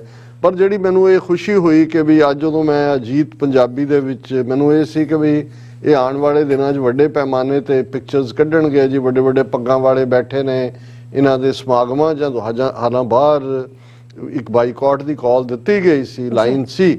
ਹੁਣ ਅੱਜ ਜਿਹੜੀ ਅਜੀਤ ਫੋਟੋ ਲੱਗੀ ਹੈ, ਮੈਂ 2 ਜਾਂ 3 ਪੱਗਾਂ ਵਾਲੇ ਦੇਖ ਸਕਦਾ ਉਹਦਾ 'ਚ। ਔਰ ਈਵਨ ਕਿਉਂਕਿ ਇਸ ਦੇ ਉੱਤੇ ਮਸਟਰ ਨਹੀਂ ਕਰ ਪਾਏ ਹੋਣਗੇ, ਨਹੀਂ ਤਾਂ ਹੋਣਾ ਇਹ ਸੀ ਕਿ ਵਾਸ਼ਿੰਗਟਨ DC 'ਚ ਤਰਨਜੀਤ ਸਿੰਘ ਸੰਧੂ, ਜਿਹਨੂੰ ਐਕਸਟੈਂਸ਼ਨ ਦਿੱਤੀ ਹੈ 1 ਸਾਲ ਦੀ ਹੋਰ, ਉਹ ਪ੍ਰੀਜ਼ਾਈਡ ਕਰ ਰਿਹਾ ਹੋਣਾ ਸੀ, ਲੇਕਿਨ ਉਹ ਨਹੀਂ ਹੈ। ਜਿਹੜੀ ਡਿਪਟੀ ਐਂਬੈਸਡਰ ਹੈ ਪ੍ਰਿਆ ਰੰਗਰਾਥਨ, ਉਹ ਐਡਰੈਸ ਕਰ ਰਹੀ ਹੈ। ਮੈਂ ਟੈਕਨੀਕਲ ਟੀਮ ਨੂੰ ਕਹਾਂਗਾ ਫੋਟੋ ਦਿਖਾ ਦੇਣ। ਔਰ ਜਿਹੜੇ ਇਹ 3-4 ਪੱਗਾਂ ਵਾਲੇ ਉਹਨਾਂ 'ਚੋਂ 2 ਤਾਂ ਉਹਨਾਂ ਦੇ ਇੰਪਲੋਈ ਨੇ, ਇੱਕ ਅੱਧਾ ਕੋਈ ਰਾਹ ਜਾਂਦਾ ਫੜ ਲਿਆ ਹੋਣਾ, ਬਾਕੀ ਸਾਰੇ ਜਿਹੜੇ ਨੇ ਅਦਰ ਵੇ ਰਾਉਂਡ ਨੇ। ਔਰ ਹੈਡਲਾਈਨ ਲਾਇਆ ਜੀ, ਵਾਸ਼ਿੰਗਟਨ 'ਚ ਭਾਰਤੀ ਅਮਰੀਕੀ ਭਾਈਚਾਰੇ ਨੇ ਮਨਾਇਆ ਵੀਰ ਬਾਲ ਦਿਵਸ। ਹੁਣ ਭਾਰਤੀ ਅਮਰੀਕੀ ਇਸੇ ਲਈ ਕਹਿਣਾ ਪਿਆ ਕਿਉਂਕਿ ਸਿੱਖ ਆਏ ਨਹੀਂ ਹੈ, ਜੇ ਅਦਰਵਾਈਜ਼ ਹੁੰਦਾ ਤਾਂ ਫਿਰ ਇਹਨਾਂ ਨੇ ਸਿੱਖ ਅਮਰੀਕੀ ਭਾਰਤੀ ਵਿੱਚ ਬਣਾ ਕੇ ਜਿਹੜਾ ਉਹਨਾਂ ਨੂੰ ਬਣਾਉਣਾ ਸੀ। ਔਰ ਇਸ ਦੇ ਵਿੱਚ ਉਹਨਾਂ ਨੇ ਕਿਹਾ ਜੀ ਕਿ ਇਹ ਉਹਨੂੰ ਐਡਰੈਸ ਕੀਤਾ ਡਿਪਟੀ ਐਂਬੈਸਡਰ ਪ੍ਰਿਆ ਰੰਗਰਾਥਨ ਨੇ, ਔਰ ਉਹਨਾਂ ਨੇ ਕਿਹਾ ਜੀ ਕਿ ਇਹ ਜਿਹੜਾ ਨਾਲ ਦੀ ਨਾਲ ਇੱਕ ਡਿਜੀਟਲ ਐਗਜ਼ੀਬਿਸ਼ਨ ਵੀ ਲਾਈ ਗਈ। ਔਰ ਉਹਨਾਂ ਨੇ ਬੜਾ ਗੁਣ ਗਾਇਨ ਕੀਤਾ ਮੋਦੀ ਸਰਕਾਰ ਦਾ ਕਿ ਸਿੱਖ ਤਿਉਹਾਰਾਂ ਨੂੰ ਕਿਵੇਂ ਭਾਰਤ ਸਰਕਾਰ ਨੇ ਮਾਨਤਾ ਦਿੱਤੀ ਹੈ। ਸੋ ਮੈਂ ਇਹ ਸਮਝਦਾ ਹਾਂ ਕਿ ਵੀ ਇਹ ਥੋੜੀ ਬਹੁਤ ਜਿਹੜੀ ਬੇੜਾ ਤਾਂ ਗਰਕ ਕੀਤਾ ਅਕਾਲੀਆਂ ਨੇ, ਇਹਦੇ 'ਚ ਤਾਂ ਕੋਈ ਸ਼ੱਕ ਨਹੀਂ ਹੈ। RSS ਬਾਰੇ ਕੋਈ ਸਿੱਖਾਂ ਨੂੰ ਭੁਲੇਖਾ ਨਹੀਂ ਸੀ, ਪਰ ਜੇ ਅੱਧੀ ਸਦੀ ਪਹਿਲੀ ਬਾਦਲ ਦੀ ਸਰਕਾਰ ਬਣਨ ਤੋਂ ਲੈ ਕੇ ਅਖੀਰ ਤੱਕ, ਇਹ ਤਾਂ ਕਿਸਾਨ ਮੂਵਮੈਂਟ ਦੇ ਵੇਲੇ ਉਹ ਵੀ ਉਹਨਾਂ ਨੇ ਲੱਤ ਮਾਰੀ। ਇਹਨਾਂ ਦੇ ਇੰਨੇ ਕੁ ਨਿੱਜੀ ਹਿੱਤ ਜੁੜੇ ਹੋਏ ਸੀ, ਅਦਰਵਾਈਜ਼ ਇਹਨਾਂ ਨੇ ਭਾਰਤੀ ਜਨਸੰਘ ਦੇ ਨਾਲ ਮਿਲ ਕੇ ਸਰਕਾਰਾਂ ਬਣਾਈਆਂ, ਬੀਜੇਪੀ ਦੇ ਨਾਲ ਬਣਾਈਆਂ, ਰਲ ਕੇ ਇਲੈਕਸ਼ਨਾਂ ਲੜੀਆਂ। ਇੱਥੋਂ ਤੱਕ ਜੇ ਪ੍ਰਕਾਸ਼ ਸਿੰਘ ਬਾਦਲ ਬੀਜੇਪੀ ਬਾਰੇ ਕਹਿੰਦਾ ਹੈ ਕਿ ਜੀ ਸਾਡਾ ਬੀਜੇਪੀ ਨਾਲ ਰਿਸ਼ਤਾ ਤਾਂ ਪਤੀ ਪਤਨੀ ਵਾਲਾ ਹੈ। ਹੁਣ ਜਦੋਂ ਤੁਸੀਂ ਇਸ ਹੱਦ ਤੱਕ ਨਿਗਰ ਜਾਂਦੇ ਹੋ ਔਰ ਬਿਨਾਂ ਕਿ ਕੋਈ ਇਹ ਦੇਖਿਆ ਕਿ ਜੀ ਸਿਧਾਂਤਕ ਤੌਰ ਤੇ ਅਸੀਂ ਆਪਣੀ ਜ਼ਮੀਨ ਇਹਨਾਂ ਨੂੰ ਪ੍ਰੋਵਾਈਡ ਕਰ ਰਹੇ ਹਾਂ, ਪੰਜਾਬ ਦੇ ਵਿੱਚ ਘੁਸਪੈਠ ਕਰ ਰਹੇ ਨੇ, ਪਿੰਡਾਂ ਦੇ ਵਿੱਚ ਇਹਨਾਂ ਨੇ ਸ਼ਾਖਾਵਾਂ ਬਣਾ ਲਈਆਂ, ਇਹ ਭਰਤੀ ਕਰ ਰਹੇ ਨੇ, ਵਿੱਚੋਂ ਵਿੱਚ ਇਹਨਾਂ ਨੂੰ ਨਜ਼ਰ ਆ ਰਿਹਾ ਕਿ ਭਈ ਇਹਨਾਂ ਨੇ ਲੌਂਗ ਟਰਮ ਕਿਵੇਂ ਸਿੱਖਾਂ 'ਚ ਇਨਫਿਲਟਰੇਟ ਕਰਨਾ। 1985 'ਚ ਤਾਂ ਉਹਨਾਂ ਨੇ ਰੈਗੂਲਰ ਰਾਸ਼ਟਰੀ ਸਿੱਖ ਸੰਗਤ ਬਣਾ ਲਈ। ਰੁਲਦਾ ਸਿੰਘ ਜਿਹੜਾ ਪੇਂਡੂ ਬੈਕਗਰਾਊਂਡ ਦਾ, ਜਿਹਨੂੰ ਐਨ ਟ੍ਰੇਨਿੰਗ ਉਹਦੀ ਟਕਸਾਲ 'ਚ ਕਰਵਾਈ ਗਈ ਤਾਂ ਕਿ ਉਹ ਆਪਣਾ ਸਰਵ ਪ੍ਰਮਾਣਿਤ ਹੋ ਸਕੇ ਸਾਰਿਆਂ ਦੇ ਵਿੱਚ। ਲੇਕਿਨ ਇਹਨਾਂ ਨੇ ਅੱਖਾਂ ਬੰਦ ਰੱਖੀਆਂ, ਇਸ ਨੈਰੇਟਿਵ ਨੂੰ ਪ੍ਰਮੋਟ ਕਰਦੇ ਚਲੇ ਗਏ। 1999 'ਚ ਜਦੋਂ 300 ਸਾਲਾ ਖਾਲਸਾ ਸਾਜਨਾ ਦਿਵਸ ਅਨੰਦਪੁਰ ਸਾਹਿਬ 'ਚ ਮਨਾਇਆ ਗਿਆ ਔਰ ਉਦੋਂ ਜਿਹੜਾ ਪੂਰੀ ਤਰ੍ਹਾਂ RSS ਵਾਲਿਆਂ ਨੇ ਨਿੱਕਰਾਂ ਪਾ ਕੇ ਉਹਦੇ 'ਚ ਪੈਰੇਡ ਕੀਤੀ ਆਪਣਾ ਪੂਰਾ, ਔਰ ਹੌਲੀ ਉਹਨਾਂ ਦਾ ਇਨਫਲੂਐਂਸ ਇੰਨਾ ਕੁ ਵੱਧਦਾ ਚਲਾ ਗਿਆ ਕਿ ਵੀ ਅਸੀਂ ਗੁਰਦੁਆਰਿਆਂ ਦੇ ਹਵਾਲੇ ਨਾਲ ਕੱਲ ਵੀ ਗੱਲ ਕੀਤੀ ਸੀ ਕਿ ਵੀ ਜੇ ਦੇਖੀਏ ਤਖਤ ਹਜ਼ੂਰ ਸਾਹਿਬ, ਪਟਨਾ ਸਾਹਿਬ ਪਹਿਲਾਂ ਹੀ ਇਹਨਾਂ ਦੇ ਕੰਟਰੋਲ 'ਚ ਸੀ। ਦਿੱਲੀ ਕਮੇਟੀ ਇਹਨਾਂ ਨੇ ਲੈ ਲਈ, ਹਰਿਆਣਾ ਕਮੇਟੀ 'ਚ ਉਹ ਮਹੰਤ ਜਿਹੜਾ ਯਮਨਾ ਨਗਰ ਦਾ ਬਣਾ ਦਿੱਤਾ ਲਿਆ ਕੇ। ਮਨੋਹਰ ਲਾਲ ਖੱਟਰ ਡਿਸਾਈਡ 55 ਹਿਸਟੋਰੀਕਲ ਗੁਰਦੁਆਰੇ, ਕਰੋੜਾਂ ਰੁਪਏ ਦੀ ਜਿਹਨਾਂ ਦੀ ਆਮਦਨ ਹੈ, ਔਰ ਦੂਜੇ ਟਰਸਟ ਜਿਹੜੇ ਨੇ ਉਹ ਵੀ ਸਿੱਧੇ ਬੀਜੇਪੀ ਦੇ ਕੰਟਰੋਲ 'ਚ। ਔਰ ਇਸ ਸਾਰੇ ਨੂੰ ਇਹ ਚੈਲੰਜ, ਔਰ ਇਸ ਤੋਂ ਪਹਿਲਾਂ ਵੀ ਇਹਨਾਂ ਨੇ ਇੱਕ ਯਤਨ ਗੁਰੂ ਗ੍ਰੰਥ ਸਾਹਿਬ ਜੀ ਦੀ ਗੁਰਤਾ ਦਿਵਸ ਦੇ ਨਾਂ ਥੱਲੇ ਤਾਲ ਕਟੋਰਾ ਸਟੇਡੀਅਮ ਦਿੱਲੀ ਦੇ ਵਿੱਚ ਵੀ ਡਰਾਮਾ ਕਰਨਾ ਚਾਹਿਆ, ਜਿਹਦੇ 'ਚ ਮੋਹਨ ਭਾਗਵਤ, ਦੂਜੇ ਤੀਜੇ ਕੂਕੇ ਲਿਆ ਕੇ ਬਿਠਾਏ ਹੋਏ ਸੀਗੇ, ਇੱਕ ਦੋ ਹੋਰ ਇਸ ਕਿਸਮ ਦੇ। ਲੇਕਿਨ ਇਸ ਵਾਰ ਕਿਉਂਕਿ ਉਹਨਾਂ ਨੇ ਹੱਥ ਐਸੀ ਚੀਜ਼ ਨੂੰ ਪਾਇਆ ਜਿਹਦੇ ਨਾਲ ਸਾਡੀਆਂ ਭਾਵਨਾਵਾਂ ਜੁੜੀਆਂ ਹੋਈਆਂ, ਔਰ ਆਮ ਵੀ ਸਿੱਖਾਂ ਨੂੰ ਲੱਗਦਾ ਸੀ ਜੀ ਜੇ ਇਹਨਾਂ ਨੂੰ ਸਾਹਿਬਜ਼ਾਦਿਆਂ ਨੂੰ ਗਵਰਨਮੈਂਟ ਜਿਹੜੀ ਹੈ ਉਹ ਸੈਲੀਬ੍ਰੇਟ ਕਰਦੀ ਹੈ, ਦੁਨੀਆ ਭਰ 'ਚ ਗੱਲ ਪਹੁੰਚੇਗੀ। ਪਰ ਜਿਵੇਂ ਮੈਂ ਅੱਜ ਕਿਸੇ ਦਾ ਵਿਊ ਸੁਣ ਰਿਹਾ ਸੀ ਸਧਾਰਨ, ਉਹ ਗੱਲ ਕਹਿ ਰਿਹਾ ਸੀ ਕਿ ਭਾਈ ਸਿੱਖੀ ਨੇ ਕਦੇ ਵੀ ਦਿੱਲੀ ਦੀ ਪ੍ਰਮੋਸ਼ਨ ਦੇ ਨਾਲ ਸਿੱਖੀ ਦੀ ਪ੍ਰਮੋਸ਼ਨ ਨਹੀਂ ਹੋਈ, ਵੀ ਸਿੱਖਾਂ ਨੇ ਤਾਂ ਉਹ ਅਕਾਲ ਤਖਤ ਵੀ ਢਾਹ ਦਿੱਤਾ। ਜੂਨ 84 ਦੇ ਹਮਲੇ ਤੋਂ ਬਾਅਦ ਪਹਿਲਾਂ ਸਰਕਾਰ ਨੇ ਟੈਂਕਾਂ ਤੋਪਾਂ ਨਾਲ ਢਾਇਆ, ਫਿਰ ਸਿੱਖਾਂ ਨੂੰ ਪਲੀਜ਼ ਕਰਨ ਦੇ ਲਈ ਉਹਨਾਂ ਨੇ ਉਹਨੂੰ ਨਿਹੰਗ ਸੰਤੇ ਨੂੰ ਵਿੱਚ ਪਾ ਕੇ ਅਕਾਲ ਤਖਤ ਕੇ ਜੀ ਇਹ ਦੇਖੋ ਅਸੀਂ ਬਣਾ ਦਿੱਤਾ। ਸਿੱਖਾਂ ਨੇ ਢਾਹ ਦਿੱਤਾ ਵੀ ਨਹੀਂ, ਅਸੀਂ ਇਹ ਸਰਕਾਰਾਂ ਦੇ ਬਣਾਏ ਤਖਤਾਂ ਦੇ ਥੱਲੇ ਗਵਰਨ ਨਹੀਂ ਹੁੰਦੇ, ਅਸੀਂ ਕਿ ਭਾਈ ਸਾਨੂੰ ਸਿੱਖਾਂ ਨੂੰ ਸਾਡੇ ਗੁਰੂ ਕੇ ਸਾਹਿਬਜ਼ਾਦਿਆਂ ਨੂੰ ਕੋਈ ਇਹਨਾਂ ਦੀ ਮਾਨਤਾ ਦੀ ਲੋੜ ਹੈ, ਇਹ ਮਾਨਤਾ ਦੇਣਗੇ। ਅਸੀਂ ਤਾਂ 3 ਸਦੀਆਂ ਤੋਂ ਕੰਧ ਸਾਡੇ ਅੰਦਰ ਉਕਰੀ ਹੋਈ ਹੈ, ਹਰ ਸਿੱਖ ਜਿਹੜਾ ਹੈ ਉਹ ਉਸ ਨੂੰ ਮਹਿਸੂਸ ਕਰਦਾ ਹੈ। ਸੋ ਮੈਂ ਸਮਝਦਾ ਵੀ ਇਹ ਚੰਗੀ ਗੱਲ ਹੈ ਕਿ ਇਸ ਵੇਲੇ ਸਾਨੂੰ ਵਾਚਫੁਲ ਹੋਣਾ ਪਏਗਾ। ਆਉਣ ਵਾਲੇ ਈਜ਼ੀਲੀ ਗਿਵ ਅਪ ਕਰਨ ਵਾਲੇ ਨਹੀਂ ਨੇ, ਪਰ ਬਾਈ ਐਂਡ ਲਾਰਜ ਇਹਨਾਂ ਦੀ ਸਿੱਖਾਂ ਵੱਲੋਂ ਰਿਜੈਕਸ਼ਨ ਹੋਈ। ਜੀ ਡਾਕਟਰ ਸਾਹਿਬ ਤੁਹਾਡਾ ਬਹੁਤ ਬਹੁਤ ਧੰਨਵਾਦ। ਸੋ ਅਥਨੇ ਨੇ ਬ੍ਰੇਕ ਵਿਊਅਰਸ ਤੁਸੀਂ ਨੇ ਇਸੇ ਤਰ੍ਹਾਂ ਬਣੇ ਰਹਿਣਾ, ਮਿਲਦੇ ਹਾਂ after this short break.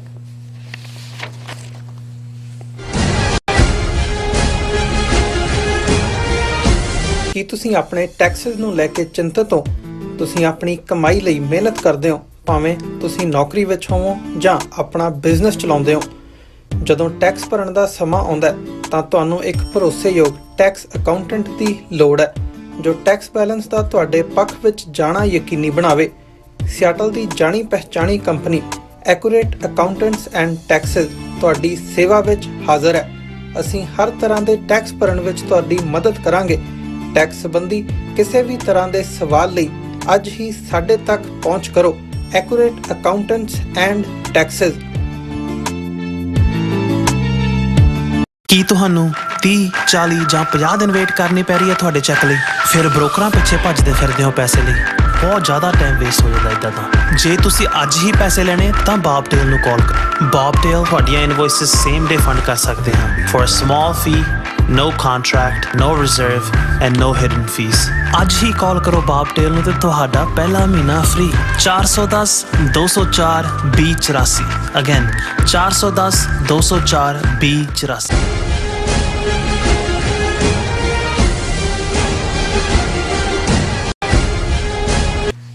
Viewers welcome back on programme. So viewers ਗੱਲਬਾਤ ਕਰਨ ਜਾ ਰਹੇ ਹਾਂ ਕਿ ਉਜ਼ਬੇਕਿਸਤਾਨ ਦੀ ਹੈਲਥ ਮਿਨਿਸਟਰੀ ਵੱਲੋਂ ਕਿਹਾ ਗਿਆ ਹੈ ਕਿ ਇੱਕ ਭਾਰਤੀ ਕੰਪਨੀ ਵੱਲੋਂ ਬਣਾਏ ਗਏ ਕਫ ਸਿਰਪ ਦੀ ਵਰਤੂ ਨਾਲ 18 ਬੱਚੇ ਮਰ ਗਏ ਹਨ ਔਰ ਯਾਦ ਰਹੇ ਕੁਝ ਦਿਨ ਪਹਿਲਾਂ ਹੀ ਗੈਂਬੀਆ ਮੁਲਕ ਦੀ ਸਰਕਾਰ ਨੇ ਖਬਰ ਦਿੱਤੀ ਸੀ ਕਿ ਭਾਰਤੀ ਕੰਪਨੀ ਦੇ ਬਣਾਏ ਕਫ ਸਿਰਫ ਨਾਲ 63 ਬੱਚਿਆਂ ਦੀ ਮੌਤ ਹੋ ਗਈ ਹੈ। ਸੋ ਇਹ ਹੈ ਅਸਲੀਅਤ ਵਿਸ਼ਵ ਗੁਰੂ ਭਾਰਤ ਦੀ। ਸੋ ਇਸ ਬਾਰੇ ਆਪਾਂ ਗੱਲਬਾਤ ਕਰਨ ਜਾ ਰਹੇ ਹਾਂ। ਸੋ ਅਸੀਂ ਚਾਹਾਂਗੇ ਕਿ ਤੁਸੀਂ ਇਸੇ ਤਰ੍ਹਾਂ ਬਣੇ ਰਹਿਣਾ, ਦੇਖਣ ਸੁਣ ਲਿਆ ਲਿਖਣੀ ਤਰ੍ਹਾਂ ਸਭ ਦਾ ਬਹੁਤ ਬਹੁਤ ਧੰਨਵਾਦ ਜੀ। ਡਾਕਟਰ ਸਾਹਿਬ ਕੀ ਵਿਚਾਰਾਂ ਨੇ?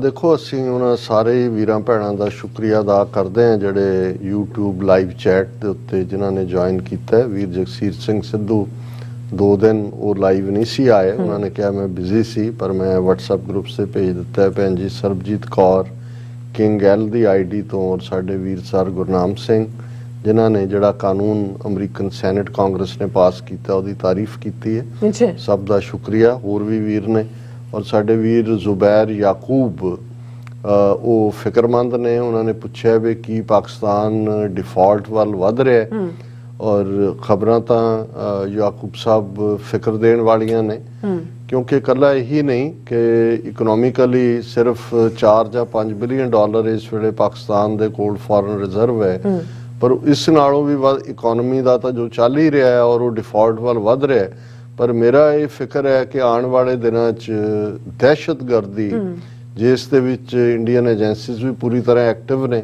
ਔਰ ਜਿਵੇਂ ਅਮਰੀਕਨਾਂ ਨੇ ਆਪਣੀ ਐਮਬੈਸੀ ਵਾਲਿਆਂ ਨੂੰ ਮੈਰੀਅਟ ਹੋਟਲ ਔਰ ਉਹ ਸਾਰੇ ਨੂੰ ਖਤਰੇ ਦਾ ਜ਼ੋਨ ਐਲਾਨਿਆ, ਔਰ ਪਿਛਲੇ ਦਿਨਾਂ ਦੇ ਜਿਹੜੇ ਵਾਕਿਆ ਵੀ ਹੋਏ ਇਹ ਦੱਸਦੇ ਨੇ ਕਿ ਵੀ ਇੱਕ ਪਾਸੇ ਇਕਨੋਮਿਕਲੀ ਜਦੋਂ ਤੁਸੀਂ ਡਿਫਾਲਟ 'ਚ ਚਲੇ ਜਾਂਦੇ ਹੋ ਜਾਂ ਉਹਦੇ ਨੇੜੇ ਆਲਰੇਡੀ ਜਿਹੜੀ ਹੈ ਬਾਹਰਲੀ ਇਨਵੈਸਟਮੈਂਟ ਤਾਂ ਰੁਕੀ ਹੋਈ ਹੈ, ਡਾਲਰ ਦੀ ਪ੍ਰਾਈਸ ਪਾਕਿਸਤਾਨੀ ਰੁਪਈਆ 250 ਔਰ ਕਿੰਨੇ ਨੂੰ ਕ੍ਰਾਸ ਕੀਤਾ ਹੋਇਆ, ਔਰ ਜਿਹੜੀਆਂ ਤੁਸੀਂ ਜੇ ਮੈਂ ਹੁਣ ਕੁਛ ਜੇ ਕਹਾਂ ਕਿ ਵੀ ਈਵਨ ਜਿਹੜੇ ਬਾਹਰ ਪਾਕਿਸਤਾਨ ਦੇ UN ਔਰ ਕੌਂਸੂਲੇਟਸ ਜਾਂ ਦੂਸਰਿਆਂ ਦੇ ਸਟਾਫ ਨੇ 2-2 3-3 ਮਹੀਨੇ ਤੋਂ ਬਹੁਤਿਆਂ ਨੂੰ ਤਨਖਾਹ ਨਹੀਂ ਮਿਲੀ, ਕਿਉਂਕਿ ਤਨਖਾਹ ਡਾਲਰਾਂ 'ਚ ਦੇਣੀ ਪੈਂਦੀ ਹੈ, ਡਾਲਰ ਨਹੀਂ ਨੇ ਮੁਲਕ 'ਚੋਂ ਨਿਕਲ ਰਹੇ ਨੇ, ਕੋਈ ਉੱਥੋਂ ਨਿਕਲ ਕੇ ਅਫਗਾਨਿਸਤਾਨ। ਸੋ ਇਸ ਵੇਲੇ ਜੋ ਉੱਥੇ ਚੱਲ ਰਿਹਾ ਹੈ ਉਹ ਇੱਕ ਪਾਕਿਸਤਾਨੀ ਹਮਦਰਦ ਦੋਸਤ ਔਰ ਇੱਕ ਹਮਸਾਇਆ ਮੁਲਕ, ਅਸੀਂ ਤਾਂ ਹਮੇਸ਼ਾ ਹੀ ਐਜ਼ ਏ ਖਾਲਿਸਤਾਨ ਦੇ ਹਮਸਾਏ ਦੇ ਤੌਰ ਤੇ ਪਾਕਿਸਤਾਨ ਐਗਜ਼ਿਸਟ ਕਰਦਾ ਹੈ ਐਜ਼ ਏ ਮੁਲਕ, ਔਰ ਅਸੀਂ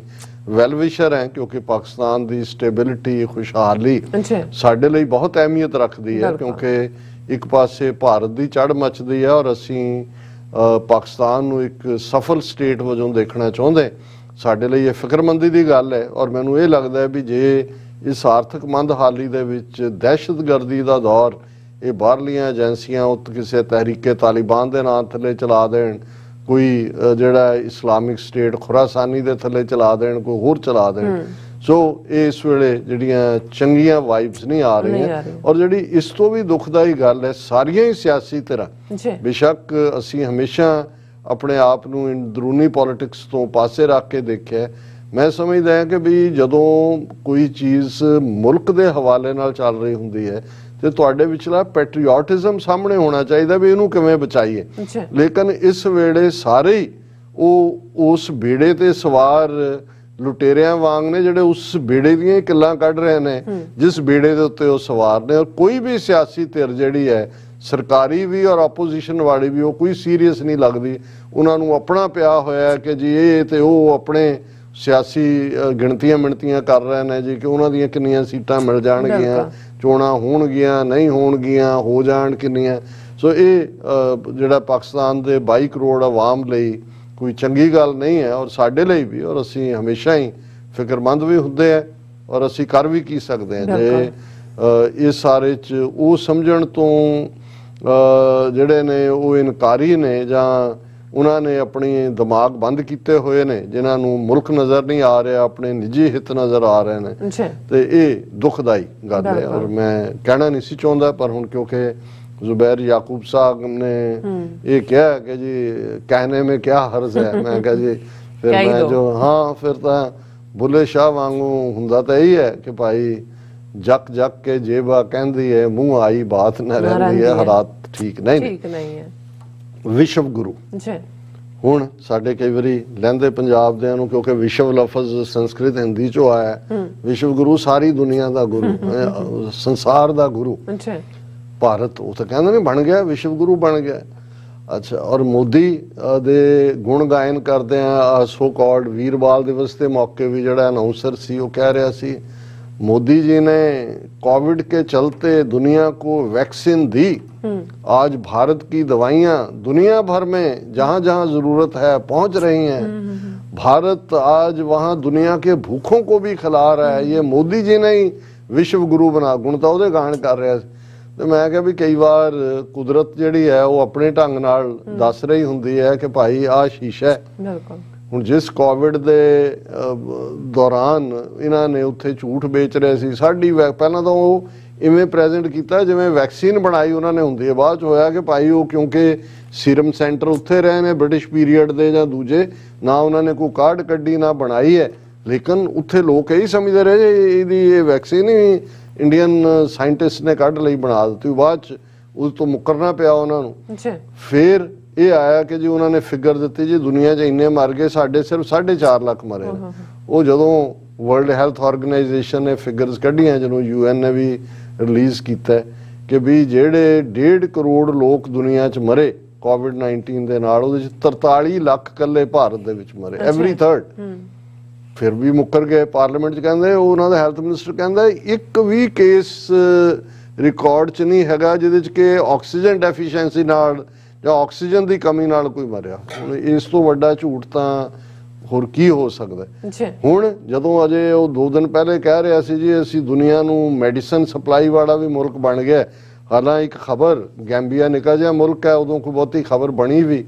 ਵਰਲਡ ਹੈਲਥ ਆਰਗੇਨਾਈਜੇਸ਼ਨ ਨੇ ਵੀ ਇਸ ਲਾਈਨ ਨੂੰ ਲਿਆ। ਔਰ ਗੈਂਬੀਆ ਬਾਰੇ ਖਬਰ ਤਾਂ ਇਹੀ ਸੀ ਕਿ ਇਹਨਾਂ ਦੀ ਕਫ ਸਿਰਪ ਜਿਹੜਾ ਬੱਚਿਆਂ ਦਾ ਸੀ ਉਸ ਦੇ ਨਾਲ ਜਿਹੜਾ ਉਹਨੂੰ ਬੱਚਿਆਂ ਨੂੰ ਦਿੱਤਾ ਗਿਆ ਰੈਸਪੀਰੇਟਰੀ ਸਾਹ ਨਾਲ ਰਿਲੇਟਡ ਜਿਹੜੀਆਂ ਨੇ ਕੰਪਲਿਕੇਸ਼ਨਸ ਹੋਈਆਂ ਔਰ 63 ਬੱਚੇ ਮਰ ਗਏ। ਔਰ ਉਦੋਂ ਇਹ ਹੋਇਆ ਕਿ ਜੀ ਉਹਦੇ ਕੋਲ ਲਾਇਸੈਂਸ ਹੀ ਨਹੀਂ ਸੀ, ਹਰਿਆਣੇ ਦੀ ਕੰਪਨੀ, ਉਹਨੂੰ ਫੌਰਨ ਛਾਪੇ ਮਾਰੇ ਗਏ ਫਲਾਣਾ। ਹੁਣ ਅੱਜ ਵੱਡੀ ਖਬਰ ਇਹ ਹੈ ਉਜ਼ਬੇਕਿਸਤਾਨ ਦੇ ਹਵਾਲੇ ਨਾਲ 18 children dead due to a cough syrup made by India firm, says Uzbekistan। ਹੁਣ ਉਜ਼ਬੇਕਿਸਤਾਨ ਦੀ ਸਰਕਾਰ ਨੇ ਕਿਹਾ ਜੀ ਆ ਤੁਹਾਡੀ company. Health ministry of Uzbekistan blames cough syrup Doc 1 Max manufactured by Marion Biotech for the deaths। ਹੁਣ ਜਿਹੜੀ ਗੈਂਬੀਆ ਵਾਲੀ ਕੰਪਨੀ ਸੀ ਉਹ ਮੇਡਨ ਫਾਰਮਾ ਸੀ ਹਰਿਆਣੇ ਦੀ। ਇਹ ਜਿਹੜੀ ਉਹਦੇ ਨਾਲ ਮਰੇ ਗੈਂਬੀਆ ਦੇ ਵਿੱਚ 63 ਬੱਚੇ। ਇਹ ਜਿਹੜੀ ਹੁਣ ਹੈ ਇਹ ਲਾ ਫਰਮ ਹੀ ਮੈਰੀਅਨ ਬਾਇਓਟੈਕ ਹੈ, ਇਹਦੇ ਨਾਲ ਉਜ਼ਬੇਕਿਸਤਾਨ ਦੇ ਵਿੱਚ 18 ਬੱਚਿਆਂ ਦੀ ਡੈਥ ਹੋਈ। ਹੁਣ ਹੋਏਗਾ ਕਿ ਇਹ ਉਹਨਾਂ ਨੂੰ ਜਦੋਂ ਹੁਣ ਗੈਂਬੀਆ ਵਾਲਾ ਹੋਇਆ ਉਹਦੇ ਤੇ ਇੰਡੀਆ ਨੇ ਵਰਲਡ ਹੈਲਥ ਆਰਗੇਨਾਈਜੇਸ਼ਨ ਨੂੰ ਕਿਹਾ ਨਹੀਂ ਜੀ ਤੁਸੀਂ ਪ੍ਰੋਪਰ ਜਿਹੜਾ ਸਾਨੂੰ ਲੇਬਲ ਕਰਨ ਤੋਂ ਪਹਿਲਾਂ ਜਿਹੜਾ ਉਹ ਉਸ ਡਾਟੇ ਨੂੰ ਪ੍ਰੋਪਰ ਨਹੀਂ ਕੀਤਾ। ਔਰ following the world health organization's warning on October 5th linking 4 syrup to the death in Gambia, ਉਹਨਾਂ ਨੇ ਮੇਡਨ ਫਾਰਮਾ ਦੇ 4 ਸਿਰਪ ਨੂੰ ਵਰਲਡ ਹੈਲਥ ਆਰਗੇਨਾਈਜੇਸ਼ਨ ਨੇ ਇਹ ਕਿਹਾ ਤੇ ਇੰਡੀਆ ਨੇ ਕਿਹਾ ਜੀ ਉਹਨਾਂ ਦੇ ਅਸੀਂ ਐਕਸਪੋਰਟ ਲਾਇਸੈਂਸ ਕੰਪਨੀਆਂ ਦੇ ਕੈਂਸਲ ਕਰ ਦਿੱਤੇ ਨੇ। However, India has said that WHO, World Health Organization, has drawn a premature link between the deaths of the children and India-made cough syrups। ਜਿਵੇਂ 43 ਲੱਖ ਮੌਤਾਂ ਨੂੰ ਵੀ ਉਹਨਾਂ ਨੇ ਕਿਹਾ ਨਹੀਂ ਉਹਨਾਂ ਨੇ ਕ੍ਰਾਈਟੇਰੀਆ ਹੋਰ ਇਸਤੇਮਾਲ ਕੀਤਾ। ਜੋ ਤੁਸੀਂ ਡਿਨਾਈ ਕਰਨਾ ਮੁਕਰਨਾ ਹੀ ਹੈ। ਜੇ ਸਾਹਮਣੇ ਪਏ ਮੁਰਦੇ ਨੂੰ ਵੀ ਕਹਿਣਾ, ਜੇ ਉਹ ਆਸ਼ੂਤੋਸ਼ ਰੱਖਿਆ ਹੋਇਆ ਬਰਫ਼ ਚ ਲਾ ਕੇ ਤੇ ਇਹ ਕਹਿਣਾ ਕਿ ਜੀ ਇਹਦੇ ਚੋਂ ਤਾਂ ਜਾਨ, ਇਹ ਤਾਂ ਜਿਉਂਦਾ ਜੀ ਅਜੇ, ਇਹ ਤਾਂ ਸਮਾਧੀ ਚ ਚਲਾ ਗਿਆ, ਇਹ ਉਹਦੇ ਚ ਸ਼ੂਨਯ ਸਮਾਧੀ ਚ ਚਲਾ ਗਿਆ, ਇਹਨੂੰ ਕੁਝ ਨਹੀਂ ਹੋਇਆ, ਜਿਉਂਦਾ। ਇਹ ਜੋ ਇਹ ਕਰਦੇ ਨੇ ਝੂਠ ਇਹਨਾਂ ਦਾ ਵਿਕਦਾ। ਉਦੋਂ ਵੀ ਇਹਨਾਂ ਨੇ ਕਿਹਾ ਜੀ 43 ਲੱਖ ਨਹੀਂ, ਇਹ ਤਾਂ ਵਰਲਡ ਹੈਲਥ ਆਰਗੇਨਾਈਜੇਸ਼ਨ ਨੇ ਗਲਤ ਪੈਮਾਨਾ ਇਸਤੇਮਾਲ ਕੀਤਾ ਡੈਥਸ ਕਾਊਂਟ ਕਰਨ ਦਾ। ਤੇ ਹੁਣ ਜੇ ਵਰਲਡ ਹੈਲਥ ਆਰਗੇਨਾਈਜੇਸ਼ਨ ਨੇ 4 ਕੰਪਨੀਆਂ ਡੈਥਸ ਨਾਲ ਲਿੰਕ ਕੀਤੀਆਂ, ਉਹਨਾਂ ਨੇ ਉਹ ਕਿਹਾ ਜੀ ਪ੍ਰੀ ਮੈਚੁਰ ਲਿੰਕ ਹੈ। ਹੁਣ ਜਿਹੜਾ ਉਜ਼ਬੇਕਿਸਤਾਨ ਦੀ ਇਸ ਰਿਪੋਰਟ ਤੋਂ ਬਾਅਦ ਕਿੱਧਰ ਨੂੰ ਜਾਏਗੀ ਗੱਲ, ਘੱਟੋ ਘੱਟ ਇਹ ਜ਼ਰੂਰ ਬਾਕੀ ਨੇਸ਼ਨਸ ਨੂੰ ਇਹ ਸਮਝ ਲੈਣਾ ਚਾਹੀਦਾ ਕਿ ਭਾਈ ਜਿੱਥੇ ਜਿੱਥੇ ਵੀ ਪਏ ਨੇ ਇਹਨਾਂ ਦੀਆਂ ਜੋ ਚੀਜ਼ਾਂ ਚੁੱਕ ਕੇ ਸ਼ੈਲਫਾਂ ਤੋਂ ਬਾਹਰ ਮਾਰੋ। ਮੈਨੂੰ ਤਾਂ ਕਈ ਵਾਰੀ ਆਪਣਿਆਂ ਤੋਂ ਵੀ ਕਈ ਹੈਰਾਨੀ ਹੁੰਦੀ ਹੈ। ਇੱਥੇ ਕਈ ਕਹਿਣਗੇ ਕਿ ਜੀ ਫਲਾਂ ਕੋਈ ਹੋਈ ਬਿਮਾਰੀ ਦਵਾਈ ਨਹੀਂ, ਉੱਥੇ ਅਸੀਂ ਕਿਹਾ ਉਹ ਉੱਥੋਂ ਆਣਾ ਪੰਜਾਬ ਤੋਂ ਫਲਾਣੇ ਨੇ ਉਹ ਦਵਾਈਆਂ ਦੇ ਪੱਤੇ ਲਈ ਆਏਗਾ, ਸਾਨੂੰ ਆਰਾਮ ਉਹਨਾਂ ਗੋਲੀਆਂ ਨਾਲ ਆਉਂਦਾ। ਮੈਂ ਕਿਹਾ ਓਏ ਇਹ ਜਿਸ ਮੁਲਕ ਤੁਸੀਂ ਬੈਠੇ ਹੋ ਇਹਨਾਂ ਦਾ ਘੱਟੋ ਘੱਟ FDA ਦੂਜੇ ਤੀਜੇ ਇੱਕ ਕ੍ਰਾਈਟੇਰੀਆ, ਉਹ ਤਾਂ 80% ਹੀ ਸਾਰਾ ਜਾਲੀ ਕੰਮ ਹੈ, ਝੂਠੇ ਔਰ ਬ੍ਰਾਂਡ ਨੇਮ। ਇਹ ਨਹੀਂ ਜਿਹੜੀਆਂ ਵੱਡੀਆਂ ਐਸਟੈਬਲਿਸ਼ ਗਲੈਕਸੋ, ਲੈਡਰਲੇ, ਹੈਕਸਟ ਵਰਗੀਆਂ ਜਿਹੜੀਆਂ ਨੇ ਉਹਨਾਂ ਦੀਆਂ ਹੀ ਜਾਲੀ ਦਵਾਈਆਂ ਬਣਾ ਕੇ ਵੇਚਦੇ ਨੇ। ਬਾਕੀ ਤਾਂ ਜਿਹੜਾ ਜਨਰਲ ਫਾਰਮੂਲਾ ਉਹ ਤਾਂ ਹੈ ਹੀ ਹੈ ਮਿਲਾਵਟੀ। ਜੀ। ਤੇ ਲੇਕਿਨ ਇੱਕ ਤਬਕਾ ਤੁਹਾਨੂੰ ਅੱਜ ਵੀ ਉਹ ਕਹਿੰਦੇ ਅਰਮਾਨ ਹੀ ਉਹਦੇ ਨਾਲ ਆਉਂਦਾ ਸਾਨੂੰ। ਵੈਸੇ ਅਰਮਾਨ ਨਹੀਂ ਆਉਂਦਾ। ਮੈਂ ਕਿਹਾ ਜਦੋਂ ਫਿਰ ਅਰਮਾਨ ਹੁਣ ਇਹਨਾਂ ਨੂੰ ਪੁੱਛ ਲਓ, ਗੈਂਬੀਆ ਵਾਲਿਆਂ ਨੂੰ ਵੀ ਅਰਮਾਨ ਆ ਗਿਆ, ਉਜ਼ਬੇਕਿਸਤਾਨ ਵਾਲਿਆਂ ਨੂੰ ਵੀ ਆ ਗਿਆ। ਕਿੰਨੇ ਅਫਸੋਸ ਦੀ ਗੱਲ ਹੁੰਦੀ ਹੈ ਕਿ ਵੀ ਹੁਣ ਇੱਕ ਪਾਸੇ ਵਿਚਾਰੇ ਗੈਂਬੀਆ ਜਾਂ ਇਹ ਕੋਈ ਡਿਵੈਲਪਡ ਮੁਲਕ ਨਹੀਂ ਨੇ, ਕਿਹਨਾਂ ਹਾਲਾਤਾਂ 'ਚ ਜਿਹੜੇ ਲੋਕ ਆਪਣੇ ਬਿਮਾਰ ਬੱਚਿਆਂ ਨੂੰ, ਔਰ ਕਿਉਂਕਿ ਕਫ ਸਿਰਪ ਜ਼ਿਆਦਾ ਬੱਚਿਆਂ 'ਚ ਇਸਤੇਮਾਲ ਹੁੰਦਾ ਹੈ, ਡੈਥਸ ਵੀ ਬੱਚਿਆਂ ਦੀਆਂ ਨੇ, ਕਿੰਨੇ ਚਿਰਾਗ ਘਰਾਂ ਦੇ ਬੁਝਾ ਦਿੱਤੇ। ਪਹਿਲਾਂ ਤਾਂ ਉਹ ਪੈਸੇ ਖਰਚ ਕੇ ਦਵਾਈ ਲੈਣ, ਉਹਨਾਂ ਦੇ ਲਈ ਤਾਂ ਹੋਣਾ ਜੀ ਅਸੀਂ ਫੋਰਨ ਦੀ ਮੈਡੀਸਨ ਲੈ ਰਹੇ ਹਾਂ, ਫੋਰਨ 'ਚੋਂ ਆਈ ਹੈ, ਔਰ ਉੱਥੇ ਡੈਥਸ ਹੋ ਰਹੀਆਂ ਨੇ, ਔਰ ਇਹ ਕਹਿ ਰਹੇ ਨੇ ਜੀ ਵਰਲਡ ਹੈਲਥ ਆਰਗੇਨਾਈਜੇਸ਼ਨ ਨੇ ਪ੍ਰੋਪਰ ਨਹੀਂ ਕੀਤਾ। ਲੱਖ ਲਾਨਤ ਹੈ। ਬਿਲਕੁਲ ਡਾਕਟਰ ਸਾਹਿਬ, ਤੁਹਾਡਾ ਬਹੁਤ ਬਹੁਤ ਧੰਨਵਾਦ। ਸੋ ਇੱਥੇ ਲੈਣੇ ਬ੍ਰੇਕ। ਵਿਊਅਰਸ ਤੁਸੀਂ ਇਸੇ ਤਰ੍ਹਾਂ ਬਣੇ ਰਹਿਣਾ। ਮਿਲਦੇ ਹਾਂ ਛੋਟੇ ਜਿਹੇ ਵਕਫੇ ਤੋਂ ਬਾਅਦ।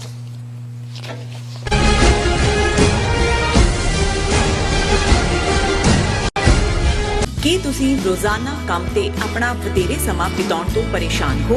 ਆਪਣੀ ਪੂੰਜੀ ਨੂੰ ਕੰਮ ਤੇ ਲਗਾਓ, ਸਾਡੇ ਨਾਲ ਇਨਵੈਸਟ ਕਰੋ। ਅਸੀਂ ਤੁਹਾਡੀ ਪੂੰਜੀ ਤੋਂ ਤੁਹਾਡੇ ਲਈ ਵਧੇਰੇ ਪੈਸੇ ਬਣਾ ਸਕਦੇ ਹਾਂ। ਅਸੀਂ ਪ੍ਰਾਈਵੇਟ ਇਕੁਇਟੀ ਇਨਵੈਸਟਮੈਂਟ ਫਰਮ ਹਾਂ ਤੇ ਕਮਰਸ਼ੀਅਲ ਰੀਅਲ ਏਸਟੇਟ ਵਿੱਚ ਮਾਹਿਰ ਹਾਂ। Property management, leasing, asset management, commercial real estate investment ਵਿੱਚ ਸਾਰੀਆਂ ਸੇਵਾਵਾਂ ਲਈ ਅਮਰੀਕਾ ਭਰ ਵਿੱਚੋਂ ਤੁਸੀਂ ਸਾਡੇ ਤੱਕ ਪਹੁੰਚ ਕਰ ਸਕਦੇ ਹੋ। ਆਜ਼ਾਦ ਕਮਰਸ਼ੀਅਲ ਰੀਅਲਟੀ ਸਰਵਿਸਿਜ਼ ਤੇ Azad family trust, 701 North Port Oak Road, suite number 204, Houston, Texas. ਤੁਸੀਂ ਸਾਨੂੰ ਸਾਡੇ ਫੋਨ ਨੰਬਰ 7136861277 ਤੇ ਵੀ ਸੰਪਰਕ ਕਰ ਸਕਦੇ ਹੋ। Azad commercial realty services. UK, Geneva, Italy, Austria ਅਤੇ ਕੈਨੇਡਾ ਤੋਂ ਬਾਅਦ ਖਾਲਿਸਤਾਨ ਰੈਫਰੈਂਡਮ ਦੀਆਂ ਵੋਟਾਂ ਦਾ ਅਗਲਾ ਪੜਾਅ ਆਸਟ੍ਰੇਲੀਆ। ਆਸਟ੍ਰੇਲੀਆ ਵਿੱਚ ਖਾਲਿਸਤਾਨ ਰੈਫਰੈਂਡਮ ਦੇ ਪਹਿਲੇ ਪੜਾਅ ਦੀਆਂ ਵੋਟਾਂ 29 ਜਨਵਰੀ ਦਿਨ ਐਤਵਾਰ ਨੂੰ ਮੈਲਬਰਨ ਦੇ ਫੈਡਰੇਸ਼ਨ ਸਕੁਅਰ ਵਿੱਚ ਸਵੇਰੇ 9 ਵਜੇ ਤੋਂ ਲੈ ਕੇ ਸ਼ਾਮ ਦੇ 5 ਵਜੇ ਤੱਕ ਪੈਣਗੀਆਂ। ਹੋਰ ਜਾਣਕਾਰੀ ਲਈ ਦਿੱਤੇ ਹੋਏ ਨੰਬਰਾਂ ਤੇ ਸੰਪਰਕ ਕਰ ਸਕਦੇ ਹੋ।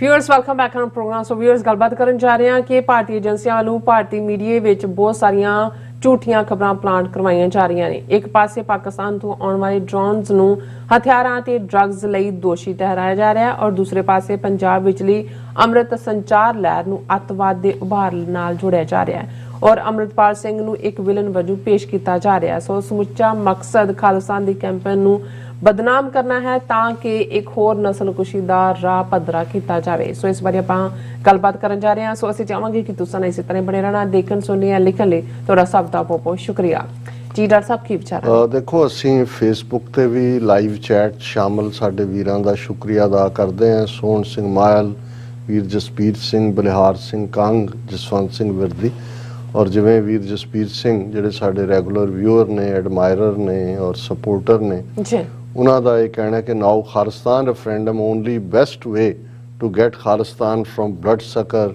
India now. ਔਰ ਇਹ ਬਿਲਕੁਲ ਠੀਕ ਹੈ ਕਿ ਇਸ ਵੇਲੇ ਜਿਹੜੀ ਫੋਕਸਡ ਗੱਲ ਹੈ, ਜਿਸ ਨੂੰ ਦੁਨੀਆ ਬੜੇ ਸੌਖੇ ਸਮਝਦੀ ਹੈ, ਵੈਲ ਵਿਦਨ ਦਾ ਐਂਬਿਟ ਹੈ UN ਚਾਰਟਰ ਦੇ, ਇੰਟਰਨੈਸ਼ਨਲ ਲਾਅ ਦੇ, ਔਰ ਸਕਸੈਸਫੁਲੀ ਖਾਲਿਸਤਾਨ ਰੈਫਰੈਂਡਮ UK ਦੇ ਵਿੱਚ, ਇਟਲੀ ਦੇ ਵਿੱਚ, ਫਰਾਂਸ ਦੇ ਵਿੱਚ ਔਰ ਕੈਨੇਡਾ ਟੋਰਾਂਟੋ ਤੋਂ ਬਾਅਦ ਹੁਣ ਜਨਵਰੀ ਦੇ ਲਾਸਟ ਦਿਨਾਂ 'ਚ ਜਿਹੜਾ 27 ਜਨਵਰੀ ਨੂੰ ਐਡ ਵੀ ਚੱਲ ਰਹੀ ਹੈ, ਮੈਲਬਰਨ 'ਚ ਹੋਣ ਜਾ ਰਿਹਾ। ਔਰ ਅਸੀਂ ਸਮਝਦੇ ਹਾਂ ਕਿ ਡਾਇਸਪੋਰਾ ਸਿੱਖਾਂ ਦਾ ਪ੍ਰੈਸ਼ਰ ਹੀ ਹੈ ਅਲਟੀਮੇਟਲੀ, ਜਿਸ ਨੇ ਪੰਜਾਬ ਦੇ ਵਿੱਚ ਵੀ ਇੱਕ ਅਵੇਅਰਨੈਸ ਕੈਂਪੇਨ ਪੈਦਾ ਕੀਤੀ ਹੋਈ ਹੈ, ਔਰ ਇਹ ਅਲਟੀਮੇਟਲੀ ਇੱਕ ਇੰਟਰਨੈਸ਼ਨਲ ਕਾਨੂੰਨ ਦੇ ਦਾਇਰੇ 'ਚ ਰਹਿੰਦੇ ਆ ਸਾਡਾ ਇੱਕ ਯਤਨ ਹੈ ਜਿਸ ਨੂੰ ਕਾਮਯਾਬ ਕਰਨਾ ਇਹ ਸਾਡਾ ਸਭ ਦਾ ਫਰਜ਼ ਹੈ। ਔਰ ਇਸ ਪਾਰਟਿਸਿਪੇਸ਼ਨ ਜਦੋਂ ਵੀ ਤੁਸੀਂ ਇਹ ਦੇਖੋਗੇ ਕਿ 1980 ਦਾ ਦੌਰ ਜਿਹੜੀ ਸਾਡੀ ਜਨਰੇਸ਼ਨ ਨੇ ਦੇਖਿਆ ਹੋਇਆ ਕਿ ਜੂਨ 84 ਤੱਕ ਜਦੋਂ ਕਿ ਫੁੱਲ ਸਕੇਲ ਟੋਟਲ ਵਾਰ ਸਿੱਖਾਂ ਦੇ ਉੱਤੇ ਭਰਪਾ ਕੀਤੀ ਜਾਂਦੀ ਹੈ, ਉਸ ਤੋਂ ਪਹਿਲੇ 4-5 ਸਾਲ ਕਿਵੇਂ ਇੱਕ ਮਾਹੌਲ ਸਿਰਜਿਆ ਗਿਆ ਮੀਡੀਆ ਦੇ ਵਿੱਚ। ਉਦੋਂ ਸੋਸ਼ਲ ਮੀਡੀਆ ਤਾਂ ਨਹੀਂ ਸੀ, ਭਾਰਤੀ ਦੂਰਦਰਸ਼ਨ ਉਹਨਾਂ ਦੇ ਕੋਲ ਐਕਸਕਲੂਸਿਵ ਰਾਈਟ ਸੀ, ਔਰ ਇਸੇ ਤਰ੍ਹਾਂ ਉਹਨਾਂ ਦੀਆਂ ਨਿਊਜ਼ ਏਜੰਸੀਜ਼ PTI UNI ਔਰ ਈਵਨ UNI ਦੇ ਜਸਪਾਲ ਸਿੰਘ ਸਿੱਧੂ ਜਿਹੜੇ ਅੰਮ੍ਰਿਤਸਰ ਬੇਸ ਸੀ, ਉਹਨਾਂ ਨੇ ਤਾਂ ਹੁਣ ਇਹਦੇ ਤੇ ਕਿਤਾਬ ਵੀ ਲਿਖੀ ਹੈ ਕਿ ਕਿਸ ਤਰੀਕੇ ਨਾਲ ਜਿਹੜੀਆਂ ਜੈਨੂਇਨ ਸਟੋਰੀਜ਼ ਆਉਂਦੀਆਂ ਸੀ ਉਹਨਾਂ ਨੂੰ ਕਿਲ ਕਰ ਦਿੱਤਾ ਜਾਂਦਾ ਸੀ, ਕਿਵੇਂ ਫੈਬਰੀਕੇਟ ਕੀਤੀਆਂ ਜਾਂਦੀਆਂ ਸੀ ਔਰ ਇਹ ਮਜਬੂਰ ਕੀਤਾ ਜਾਂਦਾ ਸੀ ਕਿ ਕਿਉਂਕਿ ਮੇਨ PTI UNI ਉਹਨਾਂ ਦੀਆਂ ਨਿਊਜ਼ ਏਜੰਸੀਜ਼ ਸੀ ਕਿ ਉਹਨਾਂ ਦੇ ਨੈਰੇਟਿਵ ਨੂੰ ਪ੍ਰਮੋਟ ਕੀਤਾ ਜਾਏ। ਔਰ ਸਾਰੇ ਭਾਰਤ ਦੇ ਵਿੱਚ ਇਵੇਂ ਹੀ ਸੀ ਕਿ ਜਿਵੇਂ ਪੰਜਾਬ ਸਾਰਾ ਸੜ ਰਿਹਾ ਹੈ, ਸਾਰੇ ਇੱਕ ਦੂਜੇ ਨੂੰ, ਜਿਹੜੇ ਸਿੱਖ ਜਿਵੇਂ ਬਾਹਰ ਨਿਕਲੇ ਹੋਏ ਨੇ ਉਹ ਹਿੰਦੂਆਂ ਨੂੰ ਮਾਰ ਰਹੇ ਨੇ, ਔਰ ਜਿਵੇਂ ਇਹ ਲੜਾਈ ਕੋਈ ਸਿਵਲ ਵਾਰ ਹੈ, ਕੋਈ ਜਿਹੜੀਆਂ ਜੈਨੂਇਨ ਮੰਗਾਂ ਧਰਮ ਯੁੱਧ ਮੋਰਚੇ ਦੇ ਉਹ ਬਿਲਕੁਲ ਗਾਇਬ। ਔਰ ਇਹ ਗੱਲ ਈਵਨ ਮਿਸਟਰ ਪਾਂਡੇ ਜਿਹੜਾ ਪੰਜਾਬ ਦਾ ਗਵਰਨਰ ਜਿਹਨੇ ਆ ਕੇ ਟੇਕ ਓਵਰ ਕੀਤਾ, ਉਹਨੇ ਉਹਦੀ ਡਾਟਰ ਨੇ ਆਫਟਰ ਕਿੰਨੇ ਹੀ ਸਾਲ 20-25 ਸਾਲ ਬਾਅਦ ਜਿਹੜੀ ਕਿਤਾਬ ਪਬਲਿਸ਼ ਕੀਤੀ ਹੈ, ਉਹਦੇ 'ਚ ਉਹੀ ਪਾਂਡੇ ਕਹਿ ਰਿਹਾ ਕਿ ਵੀ ਪੰਜਾਬ 'ਚ ਆ ਕੇ ਲੱਗਦਾ ਸੀ ਕਿ ਇੱਥੇ ਸਭ ਕੁਝ ਸਮੂਥ ਹੈ, ਕੁਝ ਚੱਲ ਰਿਹਾ, ਲੇਕਿਨ ਜੇ ਤੁਸੀਂ ਪੰਜਾਬ ਤੋਂ ਬਾਹਰੋਂ ਜੋ ਮਾਹੌਲ ਦੇਖੋ ਜੋ ਬਣਾਇਆ ਗਿਆ ਸੀ, ਕਿਉਂਕਿ ਮੀਡੀਆ ਰਾਹੀਂ, ਉਹ ਆਲ ਟੂਗੈਦਰ ਡਿਫਰੈਂਟ ਸੀ। ਹੁਣ ਇਹੀ ਅਸੀਂ ਪੰਜਾਬ ਦੇ ਵਿੱਚ ਅੱਜ ਦੁਬਾਰਾ ਮੈਨੂੰ ਇਹ ਨਜ਼ਰ ਆ ਰਿਹਾ ਹੈ ਕਿ ਵੀ ਬਾਹਰ ਤਾਂ ਜੋ ਇਹ ਕੰਮ ਕਰ ਹੀ ਰਹੇ ਨੇ, ਅਸੀਂ ਜ਼ਿਕਰ ਕੀਤਾ ਵੀ ਕਿਵੇਂ ਡਾਇਸਪੋਰਾ ਨੂੰ ਕਾਊਂਟਰ ਸਿੱਖਾਂ ਦੇ ਪ੍ਰੈਸ਼ਰ ਨੂੰ ਕਰਨ ਦੇ ਲਈ ਜਾਂ ਸਿੱਖਾਂ ਦੇ ਇੱਕ ਦਬਾਅ ਦੇ ਥੱਲੇ ਜਿਵੇਂ ਮੈਜੋਰਿਟੀ ਸਿੱਖ ਤਾਂ ਹੁਣ ਸਮਝਦੇ ਨੇ ਡਾਇਸਪੋਰਾ ਦੇ ਕਿ ਭਾਈ ਖਾਲਿਸਤਾਨ ਤੋਂ ਬਿਨਾਂ ਕੋਈ ਹੱਲ ਨਹੀਂ, ਫੋਰਨ ਗਵਰਨਮੈਂਟਸ ਦੇ ਵਿੱਚ ਵੀ ਲਾਅ ਮੇਕਰਸ ਵੀ ਹਮਦਰਦ ਨੇ, ਤੇ ਕਿਵੇਂ ਅਮਰੀਕਾ, ਕੈਨੇਡਾ, UK ਔਰ ਆਸਟ੍ਰੇਲੀਆ 'ਚ ਇਹਨਾਂ ਨੇ ਆਪਣਾ ਫਾਲਸ ਨੈਰੇਟਿਵ ਮੀਡੀਆ ਨੂੰ ਦਾ ਆਸਟ੍ਰੇਲੀਆ ਨੂੰ ਆਸਟ੍ਰੇਲੀਆ ਯੂਜ਼ ਕੀਤਾ, ਆਪਣਾ ਆਸਟ੍ਰੇਲੀਅਨ ਟੁਡੇ ਉਹ ਯੈਲੋ ਰੈਗ ਪੀਲਾ ਚੀਥੜਾ ਜਿਹੜਾ ਜਰਨਲਿਜ਼ਮ ਵਾਲਾ ਉਹ ਖੜਾ ਕੀਤਾ। ਇੱਥੇ ਅਸੀਂ ਦੇਖਦੇ ਹਾਂ ਕਿ ਕਿਵੇਂ ਹੀਟ ਕੈਂਪੇਨ ਦੇ ਥੱਲੇ ਟਰੱਕ ਹੀ ਹਾਇਰ ਕਰਕੇ ਸਿੱਖਾਂ ਦੇ ਖਿਲਾਫ, ਇੱਥੇ ਤਾਂ ਸਨੱਬ ਹੋ ਗਏ ਸਾਰੇ ਪਾਸਿਓਂ ਚੱਲਦੇ ਆ, ਲੇਕਿਨ ਕਿਉਂਕਿ ਇਹ ਕੋਈ ਨਾ ਕੋਈ ਇੱਕ ਪਾਸੇ ਸਿੱਖਾਂ ਨੂੰ ਲੁਭਾਉਣ ਦੇ ਲਈ, ਵਿੱਚ ਫਸਾਉਣ ਦੇ ਲਈ ਆਪਣੇ ਟਰੈਪ ਦੇ ਉਹ ਵੀਰ ਬਾਲ ਦਿਵਸ, ਕੱਲ੍ਹ ਨੂੰ ਕੋਈ ਹੋਰ ਚੌਂਚਲਾ ਵੀ ਇੱਦਾਂ ਦਾ ਕੱਢਣਗੇ, ਉਹ ਸ਼ੁਰੂ ਕੀਤਾ ਹੋਇਆ। ਪਰ ਇਹ ਵੀ ਬਹੁਤ ਵਾਰੀ ਇੱਕ ਸਮੋਕ ਸਕਰੀਨ ਵੀ ਕ੍ਰੀਏਟ ਕੀਤੀ ਜਾਂਦੀ ਹੈ ਕਿ ਕੱਲ੍ਹ ਨੂੰ ਜਦੋਂ ਤੁਸੀਂ ਅਗਲੀ ਨਸਲਕੁਸ਼ੀ ਕਰਨੀ ਹੈ ਸਿੱਧੇ ਤੌਰ ਤੇ ਤੁਸੀਂ ਕਹੋ ਦੇਖੋ ਜੀ ਵੀ ਡਿਡ ਆਵਰ ਬੈਸਟ, ਦੇਖੋ ਅਸੀਂ ਤਾਂ ਇਹਨਾਂ ਦੇ ਸ਼ਹੀਦਾਂ ਨੂੰ ਵੀ ਰੈਕਗਨਾਈਜ਼ ਕੀਤਾ, ਇਹਨਾਂ ਨੂੰ ਇਹ ਕੀਤਾ, ਉਹ ਕੀਤਾ, ਇਹ ਤਾਂ ਜਿਹੜੇ ਨੇ ਇਹ ਡੰਡੇ ਦੇ ਕਾਬਲ ਨੇ ਔਰ ਇਹਦੇ ਨਾਲ ਹੀ ਇਹਨਾਂ ਦਾ ਇਲਾਜ ਹੋਏਗਾ। ਉਸ ਲਈ ਵੀ ਮਾਹੌਲ ਤਿਆਰ ਕੀਤਾ ਜਾਂਦਾ।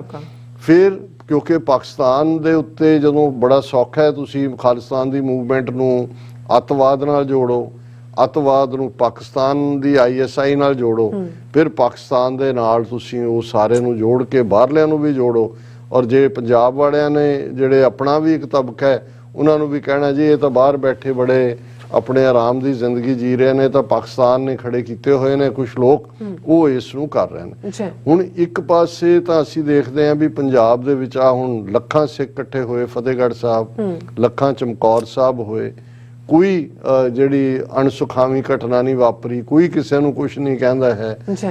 ਅੰਮ੍ਰਿਤ ਸੰਚਾਰ ਦੇ ਲਈ ਇਸ ਵੇਲੇ ਨੌਜਵਾਨੀ ਦੇ ਵਿੱਚ ਇੱਕ ਉਤਸ਼ਾਹ ਹੈ ਖਾਲਿਸਤਾਨ ਦੇ ਲਈ। ਜੇ ਹੁਣ ਇੱਕ ਪਾਸੇ ਫਤਿਹਗੜ੍ਹ ਸਾਹਿਬ 'ਚ ਵੱਡਾ ਇਕੱਠ ਹੋ ਰਿਹਾ ਹੈ, ਮੀਰੀ ਪੀਰੀ ਕਾਨਫਰੰਸ ਵੀ ਹੁੰਦੀ ਹੈ, ਸਰ ਸਿਮਰਨਜੀਤ ਸਿੰਘ ਮਾਨ ਐਡਰੈਸ ਕਰਦੇ ਨੇ, ਹਰ ਚੀਜ਼ ਪੀਸਫੁਲੀ ਚੱਲ ਰਹੀ ਹੈ, ਕੋਈ ਕਿਸੇ ਨੂੰ ਬੌਦਰ ਨਹੀਂ ਕਰਦਾ, ਕੋਈ ਕਿਸੇ ਹਿੰਦੂ ਦੇ ਕਿਸੇ ਨੇ ਚਪੇੜ ਨਹੀਂ ਮਾਰੀ ਹੈ, ਕਿਸੇ ਨੇ ਕੋਈ ਨਫ਼ਰਤੀ ਲਾਈਨ ਨਹੀਂ ਹੈ। ਔਰ ਈਵਨ ਜਿਹੜਾ ਇਹਨਾਂ ਦਾ ਵੀਰ ਬਾਲ ਦਿਵਸ ਦੇ ਨਾਂ ਥੱਲੇ ਇਹ ਇਹਨਾਂ ਦਾ ਚੈਨਲ ਜਿਹੜਾ ਉਹਨੇ ਬਹੁਤ ਸਾਰਿਆਂ ਨੂੰ ਪ੍ਰਮੋਟ ਕੀਤਾ ਕਿ ਜੀ ਨਾਲ ਪੁੱਛ ਰਿਹਾ ਦਿੱਲੀ 'ਚ ਖਲੋ ਕੇ, ਤੇ ਇੱਕ ਆਪਣੇ ਮੁਸਲਮਾਨ ਦਾ ਕਮੈਂਟ ਸੀ ਸਾਈਡ ਦੇ ਉੱਤੇ, ਬਹੁਤ ਸਾਰੇ ਹਿੰਦੂਆਂ ਨੇ ਤਾਂ ਹमें सिखों पे नाज है, ये सनातन धर्म के ही हैं, ये बड़े भाई हैं फलाने।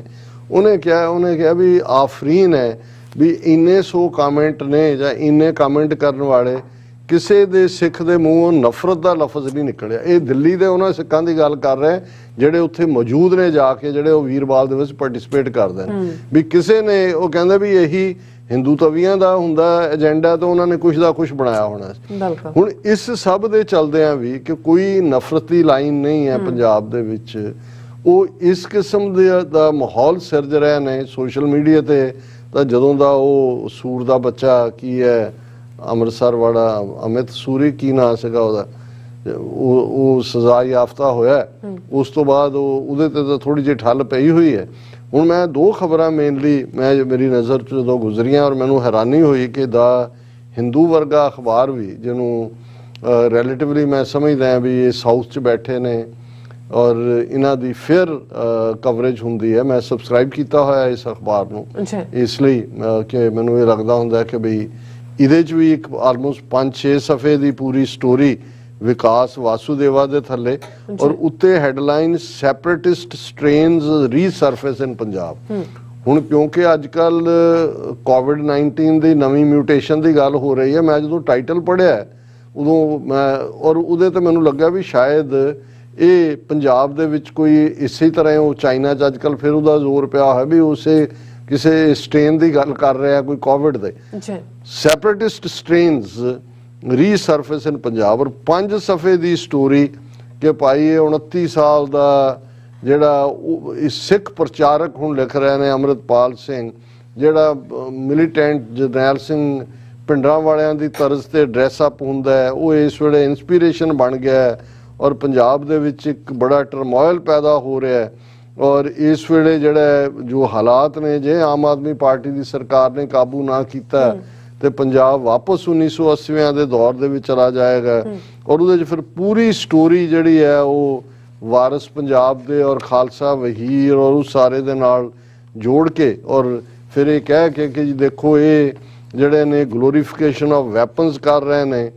ਹਾਲਾਂਕਿ ਤੁਸੀਂ ਸਟੋਰੀ ਦੇ ਥੱਲੇ ਜਾ ਕੇ ਕੋਟ ਦੇਖੋਗੇ, ਭਾਵੇਂ ਅੰਮ੍ਰਿਤਪਾਲ ਸਿੰਘ ਨੂੰ ਵੀ ਇੰਟਰਵਿਊ ਕੀਤਾ ਡਾਇਰੈਕਟਲੀ ਦਾ ਹਿੰਦੂ ਨੇ ਜਾਂ ਦੂਜੇ, ਪਰ ਉਹਨਾਂ ਨੇ ਹੈਡਲਾਈਨ ਔਰ ਜਿਹੜੀ ਉਸ ਦੀ ਥਰਸਟ ਹੈ ਉਹ ਇਵੇਂ ਹੀ ਹੈ ਕਿ ਜਿਵੇਂ ਪੰਜਾਬ ਜਿਹੜਾ ਇਹ this is a lull before the storm, ਜਿਵੇਂ ਤੂਫਾਨ ਆਉਣ ਤੋਂ ਪਹਿਲਾਂ ਇੱਕ ਚੁੱਪੀ ਹੁੰਦੀ ਹੈ ਕਿ ਪੰਜਾਬ ਜਿਹੜਾ ਉਸ ਪਾਸੇ ਧੱਕਿਆ ਜਾ ਰਿਹਾ ਹੈ। ਔਰ ਹਾਲਾਂਕਿ ਅੰਮ੍ਰਿਤਪਾਲ ਸਿੰਘ ਨੇ ਵੀ ਬੜੀ ਜਿਹੜੀ ਹੈ ਉਹ ਬੈਲੈਂਸਡ ਗੱਲਾਂ ਕੀਤੀਆਂ।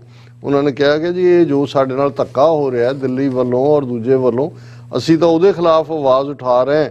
ਔਰ ਉਹਨਾਂ ਨੇ ਇਹ ਕਿਹਾ ਕਿ ਭਾਈ ਇਹ ਜਿਹੜੀ ਹੈ ਇਹ ਕੋਈ ਅਸੀਂ ਗਲੋਰੀਫਿਕੇਸ਼ਨ ਨਹੀਂ ਵੈਪਨਸ ਦੀ ਕਰਦੇ, ਇਹ ਤਾਂ ਸਾਡੇ ਸਿੱਖਿਜ਼ਮ ਦਾ, ਸਾਡੇ ਤਹਿਜ਼ੀਬ ਦਾ ਹਿੱਸਾ ਹੈ। We possess guns but don't indulge in violence. Guns ਦਾ ਸਾਨੂੰ ਹੈ, ਅਸੀਂ ਰੱਖਦੇ ਹਾਂ, ਪਰ ਅਸੀਂ ਵਾਇਲੈਂਸ ਨਹੀਂ ਕਰਦੇ। Historically there have been extra judicial killings in Punjab. The governments pretend that they care for the public, but when they don't protect us, one needs to protect oneself. ਉਹਨੇ ਕਿਹਾ ਜੀ ਇਹਨਾਂ ਨੇ ਤਾਂ ਸਾਡੀਆਂ ਝੂਠੇ ਮੁਕਾਬਲੇ ਬਣਾਏ ਨੇ। ਪੁਲਿਸ ਜਾਂ ਫੌਜ ਜਾਂ ਸਿਕਿਉਰਿਟੀ ਦਸਤੇ ਹਿਫਾਜ਼ਤ ਲਈ ਹੁੰਦੇ ਨੇ, ਜੇ ਉਹ ਸਾਡੀ ਹਿਫਾਜ਼ਤ ਨਹੀਂ ਕਰ ਸਕਦੇ, ਰਾਦਰ ਉਹ ਸਾਨੂੰ ਝੂਠੇ ਪੁਲਿਸ ਮੁਕਾਬਲਿਆਂ 'ਚ ਮਾਰਦੇ ਨੇ, ਤਾਂ ਆਪਣੀ ਹਿਫਾਜ਼ਤ ਦੇ ਲਈ ਸਾਡੇ ਕੋਲ ਲਾਇਸੈਂਸਡ ਵੈਪਨਸ ਨੇ। We are being accused of instigating people, but the truth is that the government have never tried to find the root cause of the problem. ਕਿ ਸਮੱਸਿਆ ਕੀ ਹੈ ਉਹਦੀ ਜੜ ਤਾਂ ਹਕੂਮਤ ਲੱਭਣਾ ਹੀ ਨਹੀਂ ਚਾਹੁੰਦੀ। They don't do it because their egoistic nature comes in the way. ਕਿ ਵੀ ਉਹ ਆਪਣੀ ਫਾਲਸ ਪ੍ਰਾਈਡ ਦੇ ਵਿੱਚ ਫਸੇ ਹੋਏ ਨੇ। ਔਰ ਇਸੇ ਤਰ੍ਹਾਂ ਜਿਹੜਾ ਈਵਨ ਉਹਨੇ ਇੱਕ ਦੋ ਜਿਹੜੇ ਨੇ ਇੰਟਰਵਿਊਰ ਉਹਨਾਂ ਨੇ ਵੀ ਇਹ ਕਿਹਾ ਕਿ ਜੀ ਇਹ ਜਿਹੜੇ ਨੇ ਕੋਈ ਸਾਡਾ ਨੁਕਸਾਨ ਨਹੀਂ ਕਰ ਰਹੇ, ਇਹ ਤਾਂ ਆਪਣੀ ਗੱਲ ਕਰ ਰਹੇ ਨੇ। ਔਰ ਉਸ ਦੇ ਨਾਲ ਜਿਵੇਂ ਉਹਨਾਂ ਨੇ ਸੁਖਜਿੰਦਰ ਸਿੰਘ ਨੂੰ ਕੋਟ ਕੀਤਾ ਜਿਹੜਾ ਇੱਕ ਛੋਟਾ ਮੋਟਾ ਕੰਮ ਸੜਕ ਦੇ ਕਰਦਾ, he says the weapons are brandished not to create fear but to fight against any kind of victimization.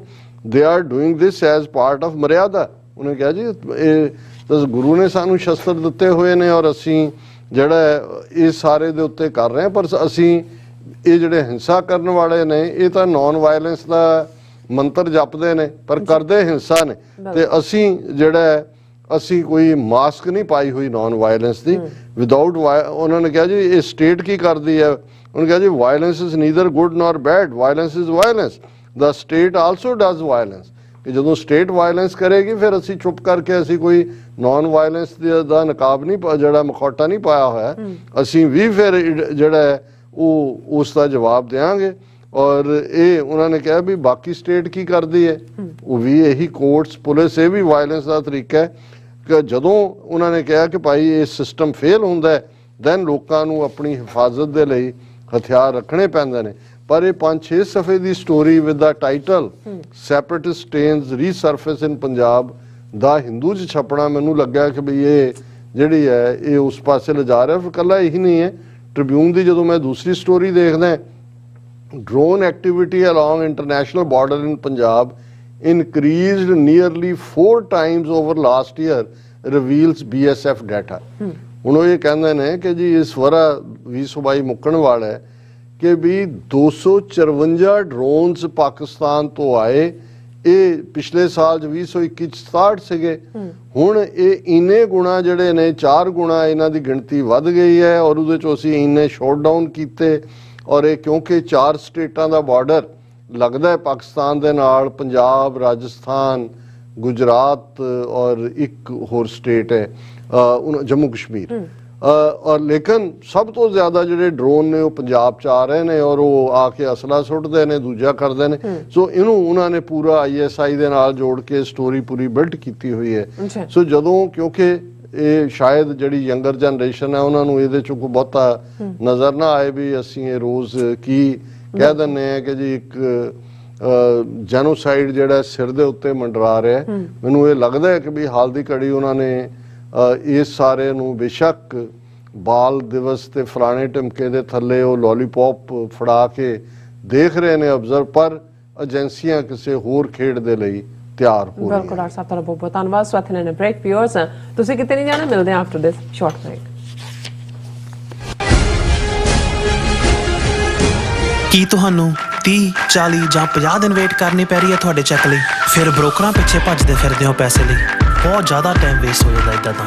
ਜੇ ਤੁਸੀਂ ਅੱਜ ਹੀ ਪੈਸੇ ਲੈਣੇ ਤਾਂ ਬੌਬਟੇਲ ਨੂੰ ਕਾਲ ਕਰੋ। ਬੌਬਟੇਲ ਤੁਹਾਡੀਆਂ ਇਨਵੋਇਸਿਸ ਸੇਮ ਡੇ ਫੰਡ ਕਰ ਸਕਦੇ ਹਨ for a small fee, no contract, no reserve and no hidden fees। ਅੱਜ ਹੀ ਕਾਲ ਕਰੋ ਬੌਬਟੇਲ ਨੂੰ ਤੇ ਤੁਹਾਡਾ ਪਹਿਲਾ ਮਹੀਨਾ ਫ੍ਰੀ। 410 204 2084। ਅਗੇਨ 410 204 2084।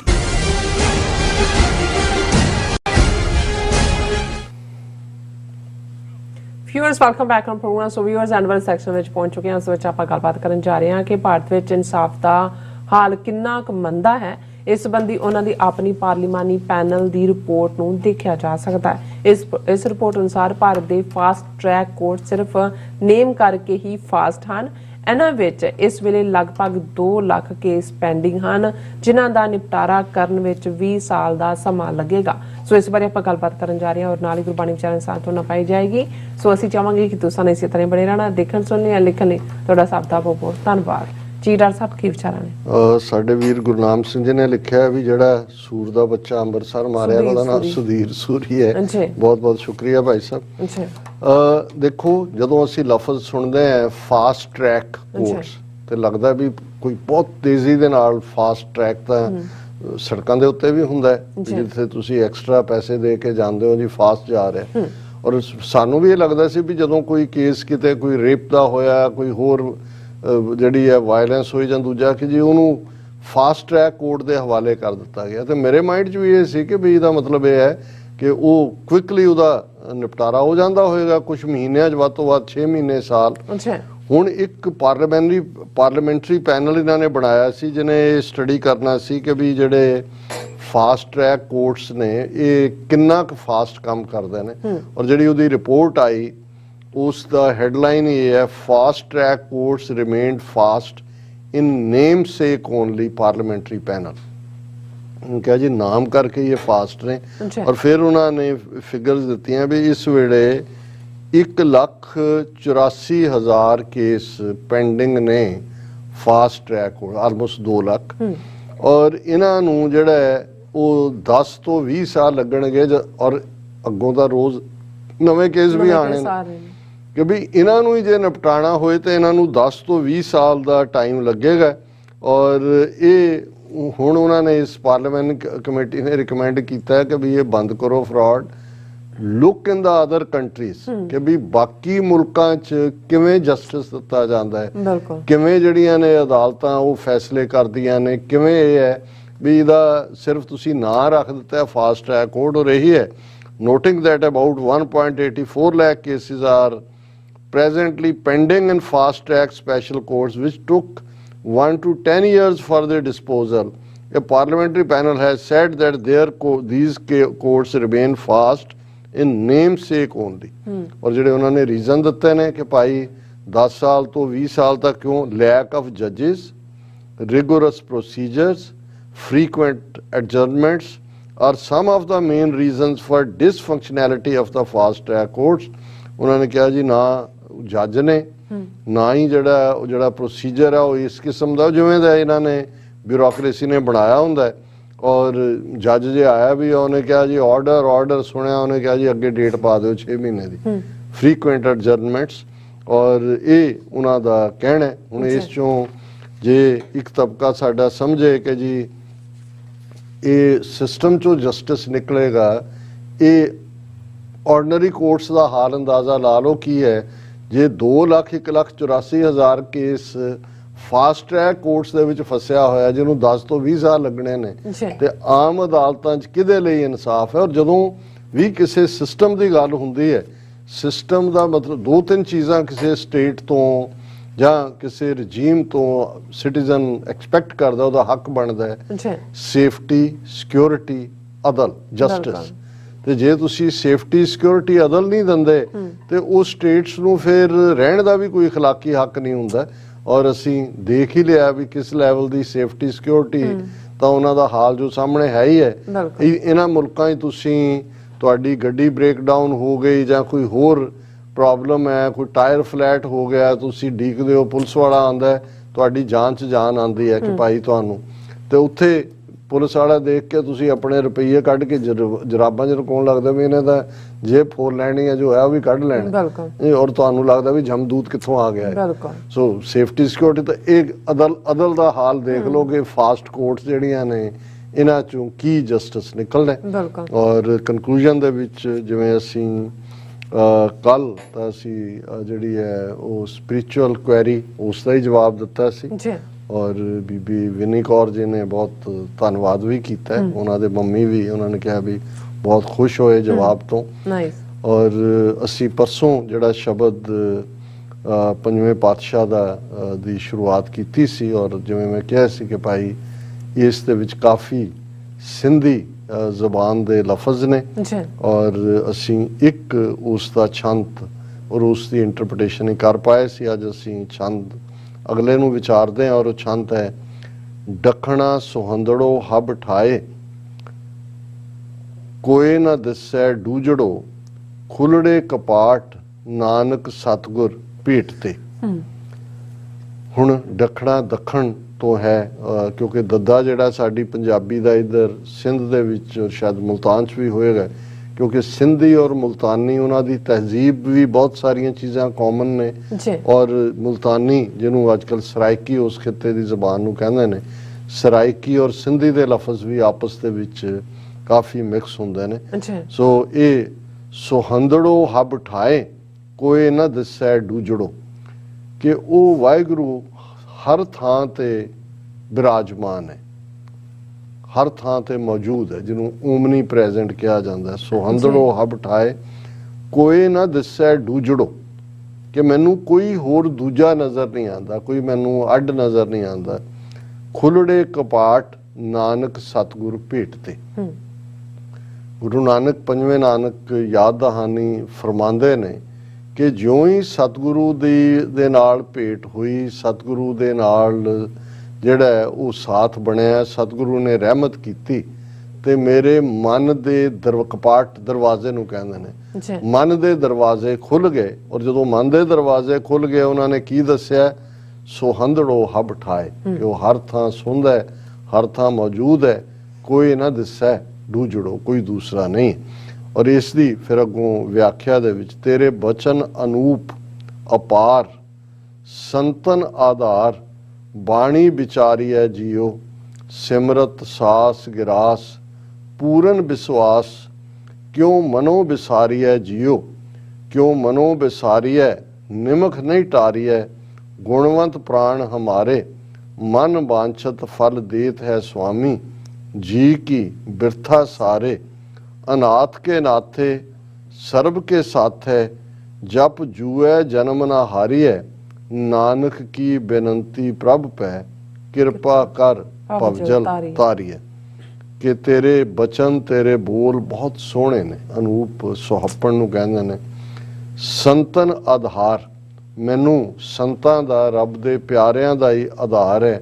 ਬਾਣੀ ਵਿਚਾਰੀਐ ਜੀਓ, ਔਰ ਮੈਂ ਉਹਨਾਂ ਸੰਤਾਂ ਦੇ ਆਧਾਰ ਦੇ ਵਿੱਚ ਉਹਨਾਂ ਦੀ ਸੰਗਤ 'ਚ ਰਹਿੰਦਿਆਂ ਬਾਣੀ ਨੂੰ ਆਪਣੇ ਜੀਵਨ ਦੇ ਅੰਦਰ ਜਿਹੜਾ ਹੈ ਉਸ ਦੇ ਉੱਤੇ ਵਿਚਾਰਦਾ ਹੈ, ਉਸ ਦੇ ਉੱਤੇ ਮੈਂ ਧਿਆਨ ਧਰਦਾ ਹੈ। ਅੱਛਾ ਸਿਮਰਤ ਸਾਸ ਗਿਰਾਸ, ਹਰ ਗਰਾਈ ਦੇ ਨਾਲ ਵੀ ਜਦੋਂ ਤੁਸੀਂ ਇੱਕ ਨਵਾਲਾ ਜਿਹਨੂੰ ਕਹਿੰਦੇ ਨੇ ਉਹ ਅੰਦਰ ਲੰਘਾਉਂਦੇ ਹੋ, ਉਦੋਂ ਵੀ ਉਸ ਵਾਹਿਗੁਰੂ ਨੂੰ ਯਾਦ ਕਰਦੇ ਹੋ। ਸਿਮਰਤ ਸਾਸ ਗਿਰਾਸ ਪੂਰਨ ਵਿਸ਼ਵਾਸ, ਇਹ ਉਦੋਂ ਤੱਕ ਸਿਮਰਨ ਤੁਹਾਡੇ ਜੀਵਨ ਦਾ ਹਿੱਸਾ ਨਹੀਂ ਬਣਦਾ ਜਦੋਂ ਤੱਕ ਤੁਹਾਡੇ ਅੰਦਰ ਮੁਕੰਮਲ ਫੇਥ ਨਹੀਂ ਹੈ, ਵਿਸ਼ਵਾਸ ਨਹੀਂ ਹੈ।